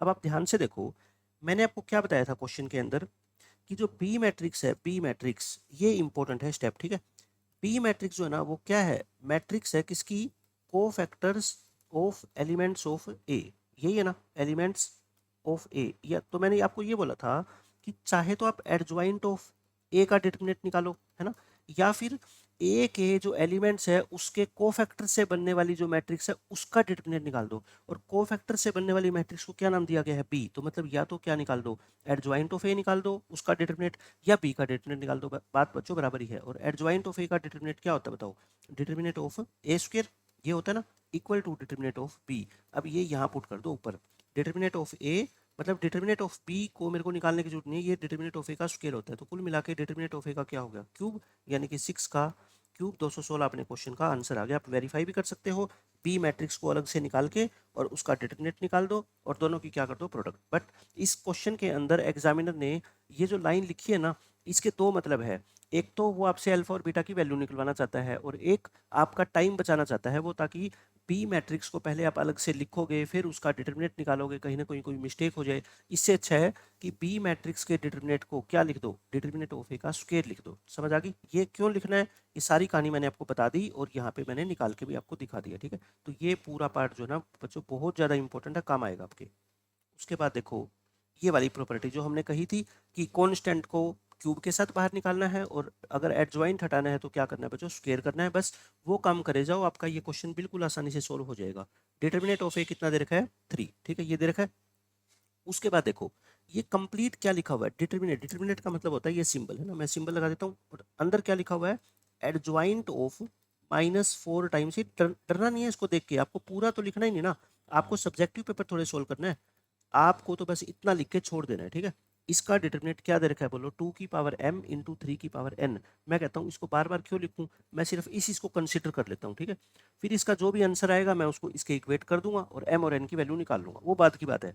अब मैंने क्या कहा था आपको, एक एक स्टेप पे आते जाओ, मैंने कहा था पहले क्या करो एडजॉइंट को हटाओ, आप कहते हो सर ये एडजॉइंट हमारे सामने आया सबसे पहले इसको हटा दो, अगर एडजॉइंट को हटाओगे तो बाकी अंदर जो भी कुछ लिखोगे उसका क्या करोगे, स्क्वायर करोगे, ये बात तो पहले है। अगर ये एडजॉइंट हट जाएगा तो बाकी क्या बचेगा बोलो, -4 है ना, बाकी तो लिखोगे ना एडजॉइंट ऑफ, बस हिंट देके छोड़ना है, पूरा नहीं लिखना, ठीक है। मैंने क्या कहा, एडजॉइंट को हटा दो, इस सामने वाले एडजॉइंट को, और एडजॉइंट को हटा के जो कुछ बच गया वो अंदर लिख के और उसका क्या कर दो, स्क्वायर कर दो। इतनी बात समझ गए। फिर मैंने उसके बाद क्या कहा था आपसे, बताओ, कांस्टेंट को डिटरमिनेंट से बाहर निकालो। जो अगर बिल्कुल सामने कांस्टेंट आपके आ गया ना, आप सोल्व कर रहे हो और बिल्कुल सामने आपके क्या आ गया, कांस्टेंट आ गया, उसको बाहर निकालो। जैसे ऊपर आपके सामने क्या आया था, एडजॉइंट, आपने एडजॉइंट को हटाया था, कांस्टेंट अगर आ गया तो आप इसको हटा तो नहीं सकते, पर बाहर तो निकाल सकते हो। बाहर ये कैसे आता है बताओ, बाहर ये बच्चों कैसे आता है, -4 की पावर, मैंने क्या कहा था 3 पावर आएगी ना, क्योंकि 3/3 का। बट अगर आपने बस इतना लिख के छोड़ दिया तो आंसर गलत आ जाएगा। क्यों? क्योंकि इसका होल स्क्वायर भी तो है, तो बच्चों ये पावर 2 भी तो होगी। समझ गए आप क्यों? अब कांस्टेंट हट गया तो क्या लिख दो, बस एडजॉइंट, और ये -3 चलता रहेगा, ठीक है। -3 इसलिए लिख रहा हूँ ताकि हिंट मिल जाए कि मैं यहाँ तक पहुँच चुका हूँ, और इसका स्क्वायर तो लिखो ही। बाहर क्या आ गया बोलो, -4 की पावर 6, -4 की पावर 6। अब मैं क्या करता हूँ, अब मेरे सामने ये एडजॉइंट आ गया तो मैं इस एडजॉइंट को हटाऊंगा, मेरे सामने जो भी कुछ आएगा ना मैं उसको हटा दूंगा। अब बोलो, एडजॉइंट को हटाओगे, इस माइनस, इस वाले एडजॉइंट को हटाया आपने है ना, क्योंकि -3 लिखा हुआ है ना, तो ये बच जाएगा, इसको लिख दो। माइनस लिखना है सिर्फ आपको, और कुछ नहीं करना, ये लिख के और ये चलता रहेगा। और जब एडजॉइंट को हटाओगे तो देखो मैंने क्या कहा था, पावर कितनी लिखोगे बच्चों, 2, और ये 2 तो पहले ही है ना, तो ये दोनों पावर आपस में क्या हो जाएगी, मल्टीप्लाई। ये बात आपको ध्यान रखनी है, ठीक है। फिर ये 4 की पावर 6 लिख दूँ, क्योंकि नेगेटिव की पावर इवन नंबर है। फिर मैंने क्या बोला था, -3 कॉन्स्टेंट आपके सामने आ गया, इसको बाहर करो। बाहर कितनी पावर के साथ होएगा, 3 पावर के साथ, बट इसकी पहले से पावर कितनी पड़ी है, 4, तो ये 4 पावर तो करो। ये अंदर क्या बच गया बोलो, एडजॉइंट ऑफ। अगर इसको रटोगे ना तो देखो कुछ भी समझ नहीं आएगा, और इस तरह से जो मैं बता रहा हूँ आपको फिर सब कुछ समझ आएगा। अब आगे आ जाओ, क्या आ गया देखो, 4 की पावर 6 -3 की पावर 12 को मैं 3 की पावर 12 लिख दूँ ऐसे। अब फिर मेरे सामने क्या आ गया, एडजॉइंट, मैं एडजॉइंट को हटाना चाहता हूँ, अच्छा नहीं लगता मेरे को, तो कहाँ पे पहुंच गए हम, इस वाले एडजॉइंट को हटाओगे तो ये बचेगा ना। देखो मैं इसलिए 3 लिखता हूँ ताकि मेरे को हिंट मिल जाए कि मैं यहाँ पहुंच जाऊंगा। क्या आ गया, ये 3 times of adjoint of 2a का इनवर्स है ना, ये है, वो पूरे का इनवर्स है क्या, ये 3 टाइम्स ऑफ एट जो, हाँ ये 2a का इन्वर्स है सिर्फ ये। तो ये यहाँ तक पहुँच गया मैं, और इसका क्या करूँगा, देखो 4 पावर तो पहले ही है, और एडजॉइंट हटाया तो मैंने क्या करना पड़ेगा, स्क्वायर तो करना ही पड़ेगा। अब बोलो 4 की पावर 6, 3 की पावर 12, अब ये 3 बाहर आएगा कितने एक पावर के साथ, क्यूब के साथ, बट 4 तो नहीं 8, 8 पावर तो पहले ही है ना ये, तो अब ये 3 बाहर आ गया तो क्या बच गया बोलो, एडजॉइंट ऑफ 2a का इनवर्स, और इसकी पावर कितनी है 8। और अब आप याद करो, इसको 2 की पावर 12 लिख दूँ, 2 की पावर में बना लो है ना, या तो 2 की पावर या 3 की पावर, ये हो गया। अब मैंने क्या कहा था, अगर इनवर्स लगाओ तो उसको बस क्या लिख दिया करो, नीचे लिख दिया करो ऐसे, एडजॉइंट ऑफ 2a, और इसकी पावर कितनी है 8। अब देख लो ऊपर 2 की पावर 12 और 3 की पावर 36 होगी। फिर मैंने क्या बोला था, एडजॉइंट को फिर हटा दो, एडजॉइंट को हटाओगे तो क्या बच गया, डिटरमिनेंट ऑफ 2a, और एडजॉइंट को हटाओगे तो क्या करना पड़ेगा, स्क्वायर, और 2 पावर 8 पावर पहले ही, ये हो गया। अब काम रह गया डिटरमिनेंट ऑफ 2a निकालना, वो मैं अलग से निकाल के दिखा देता हूँ। 2 बाहर आएगा, इसकी पावर कितनी आएगी 3, डिटरमिनेंट ऑफ ए, और डिटरमिनेंट ऑफ ए कितना दे रखा है बोलो आपको, 3 दे रखा है। तो यानी कि ये आ गया, तो इसका क्या चाहिए अपने को बताओ, मैं ऐसा करता हूँ लिख ही देता हूँ, 2 की पावर 12, 2 की पावर 12, 3 की पावर 36, और नीचे क्या है बोलो, नीचे है बच्चों 2a का डिटरमिनेंट, 2a का डिटरमिनेंट कितना है बोलो, 2 की पावर 3 इंटू 3 आया ना, और इसकी पावर कितनी है 8 दूनी 16 तो है ही, ये तो करो ही करोगे। तो 2 की पावर कितनी होगी बताओ 12, और नीचे कितनी है 48 है ना, 2 की पावर नीचे कितनी है बच्चों 16, तो ये 48, और 3 की पावर कितनी है टोटल बताओ 36 ऊपर है, और नीचे कितनी है 48, नीचे कितनी है बच्चों 48, 48 है ना, 3 की पावर कितनी है 48, बताओ यही आ रही है क्या, 3 की पावर 48 ऊपर कितनी है 3 की पावर 36, ठीक है। तो ये 2 की पावर कितनी बच गई टोटल, -36 बच गई, और बताओ और क्या बच गया, 3 की पावर कितनी बच गई बच्चों, माइनस के 12 बच गई क्या, 36 और 3 की पावर, 3 की पावर मेरे को गलत लग रहा है, एक बार देख लो, ऊपर कितनी है 36, और मैंने एडजॉइंट को हटाया तो स्क्वायर करूंगा तो 8 टू जा कितना हो गया 16, डिटरमिनेंट ऑफ 2a, 2 बाहर आएगा क्यूब के साथ, 2 क्यूब इंटू 3 की पावर कितना आ गया 1, 2 क्यूब इंटू 3 की पावर 1। ये यहाँ पे मैंने गलत कर दिया है ना, मैं बिल्कुल लास्ट स्टेप पे पहुंच के यहाँ गलती कर गया, क्यों आपको पता लग गया ना। ये देखो 3 की पावर तो 1 है ना, तो 3 की पावर तो 16 ही आएगी बच्चों, ये आएगी ना। तो 2 की पावर कितनी आ गई बताओ, माइनस के 36 आ गई, और 3 की पावर ये 16 ऊपर जाके कम हो जाएगी तो क्या आ जाएगा, ये आएगा, ठीक है। तो मतलब मैंने सोल्व कर दिया, मेरा फाइनल आंसर क्या आ गया, 2 की पावर तो आई बच्चों -36, और 3 की पावर कितनी आई बताओ, 3 की पावर आ गई अपनी 20, 3 की पावर आ गई 20, और ये क्वेश्चन के अकॉर्डिंग क्या दे रखा है, 2 की पावर m और 3 की पावर n। तो इसको इक्वेट करके बताओ m की वैल्यू कितनी आ गई -36 और n की वैल्यू कितनी आ गई बच्चों 20। आपको निकालना क्या है, आंसर आपको निकालना है m प्लस 2n। आंसर आ गया आपका m प्लस में 2n, तो m कितना है -36, ट्वाइस ऑफ n 40 हो जाएगा, 40 में से 36 गए 4 इस क्वेश्चन का फाइनल आंसर है। देखो तरीका मैं ये नहीं कहता यही बेस्ट है, आपको जो तरीका बेस्ट लगे, बट मैं कहता हूँ इसमें ना कैलकुलेशन में मिस्टेक होने के चांस नहीं रहते। मेरे से कैसे हुई, मैं तो बस ये 3 की पावर 1 मैं 3 समझ गया इसको ना, 3 16 जा मैंने कर दिया, बट कॉन्सेप्ट के अंदर अपनी कोई भी मिस्टेक नहीं होगी। बस आप एक ही बात समझ लो, एडजॉइंट आपके सामने आ जाए डिटरमिनेट के अंदर तो उसको हटा दो, स्क्वायर कर दो।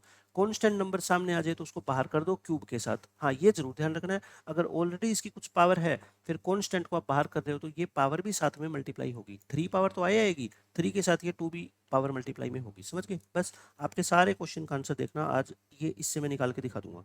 ऐसे देखो ये क्वेश्चन है, इसमें आपको क्या गिवन है बच्चों, डिटर्मिनेट ऑफ, देखो आपको क्वेश्चन के अकॉर्डिंग मैं यहाँ पे लिख देता हूँ, according to question determinant of किसका, determinant 3 into adjoint of 2 into adjoint of, और एडजॉइंट ऑफ, देखो एडजॉइंट ऑफ इसके अंदर क्या लिखा हुआ है ध्यान से देखो, ये डिटर्मिनेट ऑफ ए है ना, और डिटर्मिनेट ऑफ ए को क्या मान लो एक बार के लिए बच्चों एक्स मान लो, बार बार डिटर्मिनेट ऑफ ए इंटू ए लिखना मुश्किल हो जाएगा ना। देखो अंदर कई बार आपने ये नहीं देखा एडजॉइंट ऑफ 3a, देखा है ना एडजॉइंट ऑफ 3a, तो यहाँ पे 3 की जगह की बार क्या है डिटर्मिनेट ऑफ ए है ना, वो नहीं पता वो कोई नंबर होगा, मैं इसको एक्स मान लेता हूँ और ये क्या हो गया ए, तो इससे घबराना नहीं है। ये इक्वल दे रखा है, ये मेरे को इक्वल दे रखा है, मैं क्या कर रहा हूँ बच्चों सिर्फ इसको कंसीडर करके चल रहा हूँ लास्ट टाइम की तरह, ठीक है, फिर उसको इससे इक्वेट करके और मैं एक्स की वैल्यू निकाल लूंगा।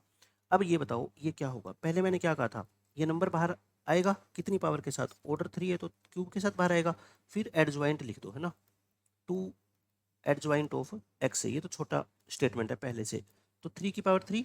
अब एडजॉइंट को हटाऊंगा तो बोलो एडजॉइंट को जब मैं हटाऊंगा तो क्या करना पड़ेगा मेरे को, स्क्वायर करना पड़ेगा। अब आप बताओ आपके सामने क्या आ गया 2 आ गया, तो आप कहोगे सर 2 का क्यूब तो हम बाहर करते ही है ना, लेकिन साथ में स्क्वायर है तो स्क्वायर भी साथ में मल्टीप्लाई कर देते हैं, और फिर क्या आ गया एडजॉइंट ऑफ एक्स है, ये इसका स्क्वायर चलता रहेगा। फिर मैं क्या करूंगा बोलो 3 की पावर 3, 2 की पावर 6, फिर एडजॉइंट को हटाऊंगा तो एक्स ए, फिर क्या करेंगे इसकी पावर 2 तो पहले ही है, 2 एक बार और होगी है ना, तो कितना आ गया 3 की पावर 3 इंटू 2 की पावर 6 और इंटू एक्स ए, और इसकी पावर बच्चों 4। अब एक्स तो एक कांस्टेंट है ना, एक्स तो बच्चों कांस्टेंट है, तो कांस्टेंट को बताओ बाहर करोगे तो एक्स का क्यूब बाहर होएगा ना, क्यूब तो बाहर होएगा, और 4 पावर पहले ही है, तो अंदर क्या बच गया बस डिटर्मिनेट ऑफ ए, और इसकी पावर कितनी है 4। समझ गए, तो इतने यहाँ तक मेरे को लगता है आपको कोई प्रॉब्लम नहीं आई। और डिटर्मिनेट ऑफ ए को फिर से क्या लिख दो, एक्स लिख दो, डिटर्मिनेट ऑफ ए को बच्चों ये बताओ मेरे को एक्स लिख दूं क्या, तो ये क्या हो गया कुल मिला के 3 की पावर 6 और 3 की पावर 3 है ना, 3 की पावर कितनी है 3 और 2 की पावर कितनी है 6 और x की पावर कितनी है 16, ये आ गया क्वेश्चन के अकॉर्डिंग, ये दे रखा है ना अपने को, क्वेश्चन के अकॉर्डिंग बच्चों लिख दो इसको, अकॉर्डिंग टू क्वेश्चन 3 क्यूब और 2 की पावर 6 इंटू एक्स की पावर 16 किसके इक्वल दे रखा है अपने को, देख लो यहाँ से डिटर्मिनेट ऑफ ए आ जाएगा ना, 3 की पावर -13, 2 की पावर -10, 3 की पावर माइनस 2 की पावर -10 और 3 की पावर -13, तो यहाँ से x की पावर 16 बोलो क्या आ गया, 2 की पावर -10 तो इधर है ही, ये 2 की पावर 6 नीचे आएगी और 3 की पावर -13 तो है ही, और ये 3 क्यूब नीचे आएगा, तो बताओ ये ऊपर जाएगा जब तो माइनस हो जाएगी ना पावर, तो 2 की पावर भी कितनी होगी -16 और 3 की पावर भी कितनी होगी -16, तो 2 इंटू 3 6, 6 की पावर -16 कर दूँ तो 1/6 की पावर 16 कर दूँ, क्योंकि मेरे को पावर 16 बनानी है दोनों तरफ, ठीक है, तो 16 से 16 पावर कैंसिल, तो x की वैल्यू कितनी आ गई 1/6, और x क्या था बोलो डिटर्मिनेट ऑफ ए। तो अगर आपसे इस क्वेश्चन में बच्चों सिर्फ डिटर्मिनेट ऑफ ए पूछा जाता तो निकाल लेते ना आप, डिटर्मिनेट ऑफ ए आ गया, ठीक है। अब सेकंड पार्ट, मेरे को डिटर्मिनेट ऑफ ए नहीं पूछा, मुझे अब थोड़ा और प्रैक्टिस करवाएगा ये क्वेश्चन में, इसकी वैल्यू ये दे रखी है और फिर कहता है आप इसकी वैल्यू निकालो है ना। अब यहाँ पे आ जाओ, determinant of 3 times of adjoint of 2a equal to क्या दे रखा है अपने को 2 की पावर m इंटू 3 की पावर n। अब बताओ 3 बाहर करूंगा, 3 बाहर आएगा कितने पावर के साथ 3 के साथ, फिर एडजॉइंट ऑफ क्या आएगा 2a आएगा, एडजॉइंट ऑफ 2a है ना। अच्छा आप चाहो ना तो इसमें इस 2 को पहले बाहर भी कर सकते हो, ये जो एडजॉइंट वाला 2 है ना आप इसको चाहे तो बाहर कर लो, उसमें कोई गड़बड़ी नहीं है, अगर नहीं करना चाहते तब भी काम चल जाएगा, अगर बाहर करना चाहते हो तो कैसे बाहर आएगा बताओ है ना, फिर उससे थोड़ी कैलकुलेशन आसान हो जाएगी। अगर ये बाहर आएगा 2 तो कितनी पावर के साथ, अब की बार 3 के साथ नहीं, एडजॉइंट के अंदर से अगर कोई कॉन्स्टेंट बाहर आता है तो बच्चों एक कम के साथ आता है, आपको पता है ना, ये क्या आ जाएगा एडजॉइंट ऑफ ए आ जाएगा। ये आ गया। अब ये 2 स्क्वायर कितना होता है 4, और आपको पता है कि 4 जब बाहर आएगा तो क्यूब के साथ बाहर आएगा ना, और ये क्या बच गया अपना एडजॉइंट ऑफ ए। ये ऐसे कैसे चलता रहेगा। अब बोलो 3 की पावर 3, ये 2 की पावर 6 लिख दूं इसको। एडजॉइंट ऑफ ए क्या होता है बताओ, डिटर्मिनेंट ऑफ ए का स्क्वायर होता है। ये क्या होता है डिटर्मिनेंट ऑफ ए का स्क्वायर, और हम यहाँ तक पहुँच गए। अब बताओ डिटर्मिनेंट ऑफ ए का डिटर्मिनेंट ऑफ ए कितना था 1/6, तो 1/6 का स्क्वायर कितना हो गया 1/36 हो गया ना। बस यहाँ से क्या है आपको पता लगे ना, एम और एन की वैल्यू आ जाएगी। क्या आ गया देखो 3 की पावर 6, 3 की पावर 3 है ना, 3 की पावर 3, 3 की पावर 3 इंटू 2 की पावर 6 अपॉन 36 इक्वल टू क्या चल रहा है अपना 2 की पावर m 3 की पावर n। ये लिखने की जरूरत नहीं है आपको दोबारा दोबारा, ठीक है ना। अच्छा नीचे 36 क्या होता है बताओ, 4 इंटू 9 होता है, यानी कि 2 की पावर 2, और 3 की पावर भी कितनी होती है 2, तो 3 की पावर 1 बच जाएगी, और 2 की पावर कितनी बच जाएगी बच्चों 4 बच जाएगी, और ये 2 की पावर कितनी है m, और 3 की पावर कितनी है n। ध्यान से कंपेयर करना 2 की पावर को 2 की पावर के साथ, तो m की वैल्यू कितनी आएगी 4, और n की वैल्यू बच्चों कितनी आएगी 1 आ गई, m4n1, ठीक है m4n1। तो आपका आंसर कितना आएगा 3m प्लस 2n। आंसर निकाल दो। मोड लगा रखा है, मोड लगाने की तो जरूरत ही नहीं है क्योंकि दोनों नंबर पॉजिटिव है। 3m प्लस 2n यानी कि 3 इंटू 4 और प्लस में 2 इंटू 1 कितना आ गया 12, 12 प्लस 2 14, 14 इस क्वेश्चन का आंसर है। तो मैं कहता हूँ बिल्कुल बेसिक तरीके से चलो, कॉन्स्टेंट को बाहर निकाल दो क्यूब के साथ, एडजॉइंट हटाओगे तो स्क्वायर कर दो, एडजॉइंट के अंदर वाला नंबर अगर मान लो बाहर करोगे तो एक कम पावर के साथ बाहर होगा। अब ये क्वेश्चन देखो बच्चों, इस क्वेश्चन में क्या कहा गया आपसे, बहुत अच्छा क्वेश्चन है। ए कोई 3/3 ऑर्डर की मैट्रिक्स है of non negative real elements. Non negative है मतलब कि जैसे मान लो ए में एक्स है ना, एक्स कोई एलिमेंट है जो मैट्रिक्स ए से बिलोंग करता है, तो एक्स की वैल्यू बच्चों जीरो या जीरो से क्या होगी बड़ी, मतलब कि जीरो हो सकती है या फिर जीरो से क्या होगी बड़ी होगी, ठीक है ये है। सच दैट ए की मल्टीप्लाई इससे करो तो वो इसके इक्वल आती है। तो आपको बतानी है बच्चों maximum value of determinant of A, मतलब कि आपको डिटर्मिनेंट ऑफ ए की मैक्सिमम वैल्यू क्या हो सकती है ये बतानी है, ठीक है। मैं आपको करके दिखाता हूँ। पहले तो ए मैट्रिक्स ही नहीं है ना अपने पास, ए मैट्रिक्स को मान लो आप, क्या मानने बताओ ए बी सी ना, x Y Z P Q r कुछ भी मान लो, ऐसे नो एलिमेंट मानने अपने को। तो ये तो क्वेश्चन के अकॉर्डिंग बताओ क्या गिवन है मेरे को, ए यानी कि A B C X Y Z P Q R बच्चों, इसकी मल्टीप्लाई किसके साथ 1 1 1 के साथ, और वो किसके इक्वल गिवन है बोलो 3 टाइम्स ऑफ 1 1 1।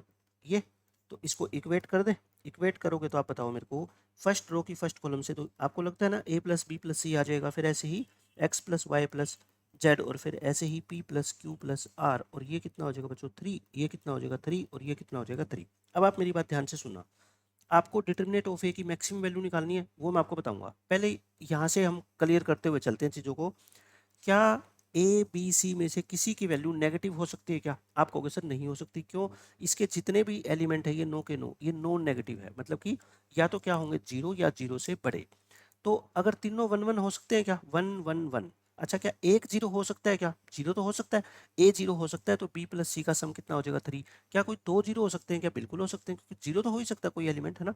तो दो जीरो हो गए तो तीसरा एलिमेंट सी कितना हो जाएगा 3, मतलब कि ये बात मैं आपको बता के चल रहा हूँ, कोई एक एलिमेंट जीरो हो सकता है, कोई दो एलिमेंट भी जीरो हो सकते हैं, तीनों जीरो हो सकते हैं क्या, तीनों जीरो कैसे हो जाएंगे, क्योंकि अगर ये ए बी सी तीनों जीरो हो गए तो फिर इनका सम 3 कैसे आ जाएगा है ना, और नेगेटिव हो ही नहीं सकता। इसका मतलब मैक्सिमम कितनी एंट्री जीरो हो सकती है बच्चों, दो से ज़्यादा एंट्री जीरो नहीं हो सकती, क्योंकि सम तो पॉजिटिव है ना। अब डिटर्मिनेंट ऑफ ए की बात करते हैं हम, डिटर्मिनेंट ऑफ ए, क्योंकि इसी की तो वैल्यू पूछी गई है अपने से, तो निकाल लो A B C X Y Z P Q R, इसको करें सिंप्लीफाई, क्योंकि इनकी तो वैल्यू नहीं है ना अपने पास X Y Z A B C की, तो इसी फॉर्म में निकालना पड़ेगा।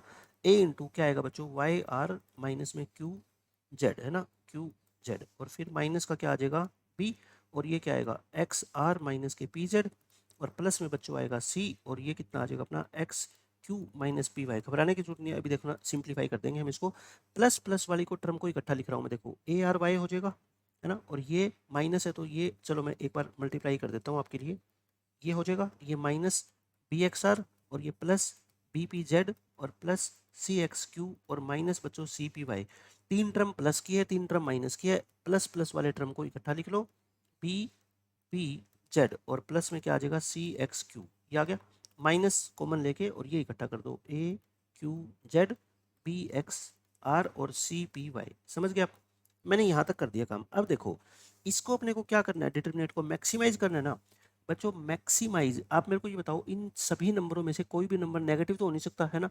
तो ये चीज मैक्सिमम कब होगी, जब इस एक्सप्रेशन की वैल्यू क्या होगी बच्चों, मिनिमम होगी। क्यों, देखो घट ये माइनस हो रही है, इस वैल्यू में से कोई चीज माइनस हो रही है, और माइनस होने वाली चीज की वैल्यू सबसे छोटी अगर आप कर दो तो ये वैल्यू क्या हो जाएगी, मैक्सिमम हो जाएगी ना। और मैक्सिमम में आपको निकालना है, मतलब कि कुछ भी ना घटाओ, और नेगेटिव हो नहीं सकते, मतलब ये भी नेगेटिव नहीं है, ये भी नेगेटिव नहीं है, तो इसकी मिनिमम वैल्यू क्या आ सकती है, जीरो आ सकती है क्या, बिल्कुल। अगर मान लो ए जीरो हो गया, बी जीरो हो गया, सी जीरो, सी नहीं हुआ, मान लो पी जीरो हो गया, दो तो एलिमेंट जीरो हो सकते हैं, ए जीरो हो गया, बी जीरो हो गया, पी जीरो हो गया, तो ये सारा जीरो हो जाएगा, फिर अपना आंसर आ जाएगा। एक दूसरा तरीका क्या है सोचने का, देखो इसके कोई भी तीन एलिमेंट उठा लो, चाहे ये वाले तीन, ये वाले तीन, या ये वाले तीन, ठीक है, समझ गया आप मेरी बात।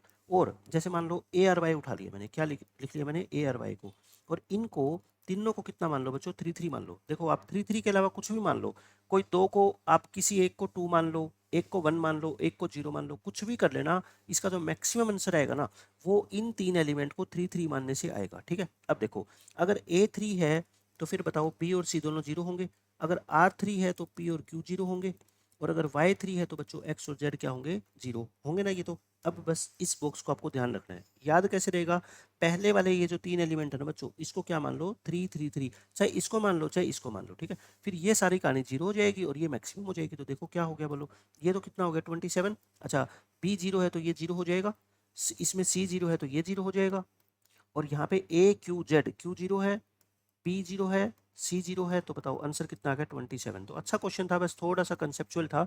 27 इस क्वेश्चन का क्या है, हमारा आंसर आ जाएगा। अब ये क्वेश्चन देखो, लास्ट क्वेश्चन है मैट्रिक्स का, इसमें क्या बोला गया बच्चों आपसे, if A is equal to I two, I two का मतलब टू बाई टू ऑर्डर की मैट्रिक्स है, वो टू इंटू एम ट्रांसपोज दे रखा है।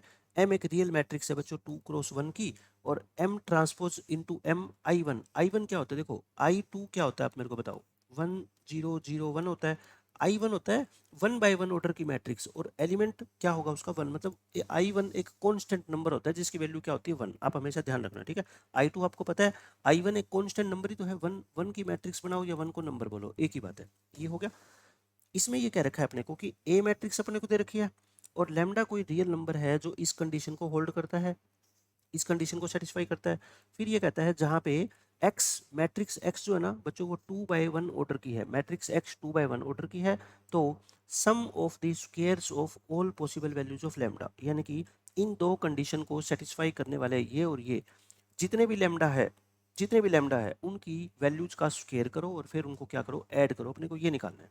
तो हम स्टार्ट करते हैं, देखो ए क्या है अपना, आई टू को मैं आई लिख देता हूँ, है ना, टू इंटू एम ट्रांसपोज।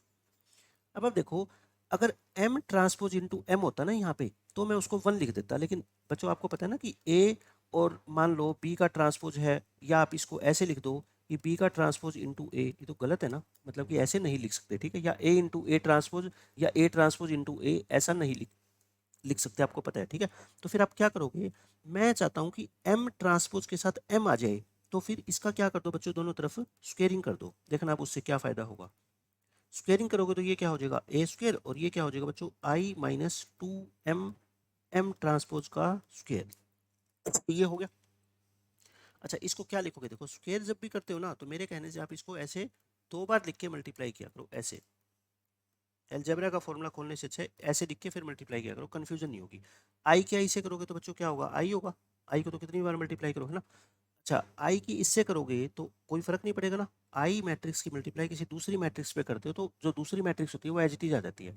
इसकी इससे करोगे तो minus two times of M into M transpose आ जाएगा, इसकी इससे करोगे ना तो ये कितना आएगा बच्चों, फोर आएगा, है ना, minus two into minus two. अब ध्यान से देखना आगे क्या लिखेंगे, आगे बच्चों पहले ये आ रहा है तो ये लिखेंगे एम इंटू एम ट्रांसपोज, और फिर बाद में ये है तो इसको ऐसे लिखेंगे, समझ गए, इस तरह से लिखते हैं इसको। अब इससे क्या फायदा होगा, ये चार मैट्रिक्स आपस में मल्टीप्लाई है क्या, M into M transpose into M transpose. इसको आप ये नहीं देख सकते कि एम स्क्वेयर लिख दो और एम ट्रांसपोज का स्क्वेयर, नहीं ऐसे नहीं लिख सकते, क्योंकि मैट्रिक्स में ऑर्डर चेंज नहीं कर सकते आप। अगर यहाँ एम ट्रांसपोज है उसके बाद एम है तो इसको ऐसे ही लिखना पड़ेगा, हाँ इनको पहले मल्टीप्लाई आप कर सकते हो, ठीक है ऐसे। तो फिर आप मेरे को ये बताओ, ये चार गुना हो गया, फोर इंटू एम ट्रांसपोज, और प्लस फोर इंटू एम, इसको वन लिख दूँ क्या, देख लो ऊपर से, एम इंटू एम ट्रांसपोज बच्चों एम ट्रांसपोज इंटू एम क्या दे रखा है I1 और I1 क्या होता है 1। तो बताओ इसको 1 लिख दूं मैं, यानी कि एक मिनट रुको, ये क्या था अपना, मैं ये चाह रहा हूँ आपसे क्या बताना कि m तो लिख दिया, इसको क्या लिख दूं 1 और बाद में क्या है m ट्रांसपोज है, तो ये क्या बन गया देखो बाद वाली टर्म 4 इंटू एम ट्रांसपोज और ये भी 4 इंटू एम ट्रांसपोज है, तो ये कैंसिल हो जाएगा, तो मतलब क्या बच गया अपना i बच गया a स्क्वायर। बहुत अच्छी एक्सप्रेशन आ गई कि a स्क्वायर की वैल्यू क्या आ गई अपनी i आ गई। ठीक है, एक कंडीशन का यूज करके मैंने क्या निकाल दिया a square equal to I. फिर दूसरा रिलेशन यूज करो according to question A X किसके इक्वल है बोलो, लेमडा एक्स के इक्वल है। ए एक्स बच्चों किसके इक्वल है, लेमडा एक्स के इक्वल है। ठीक है, लेमडा एक्स ये है।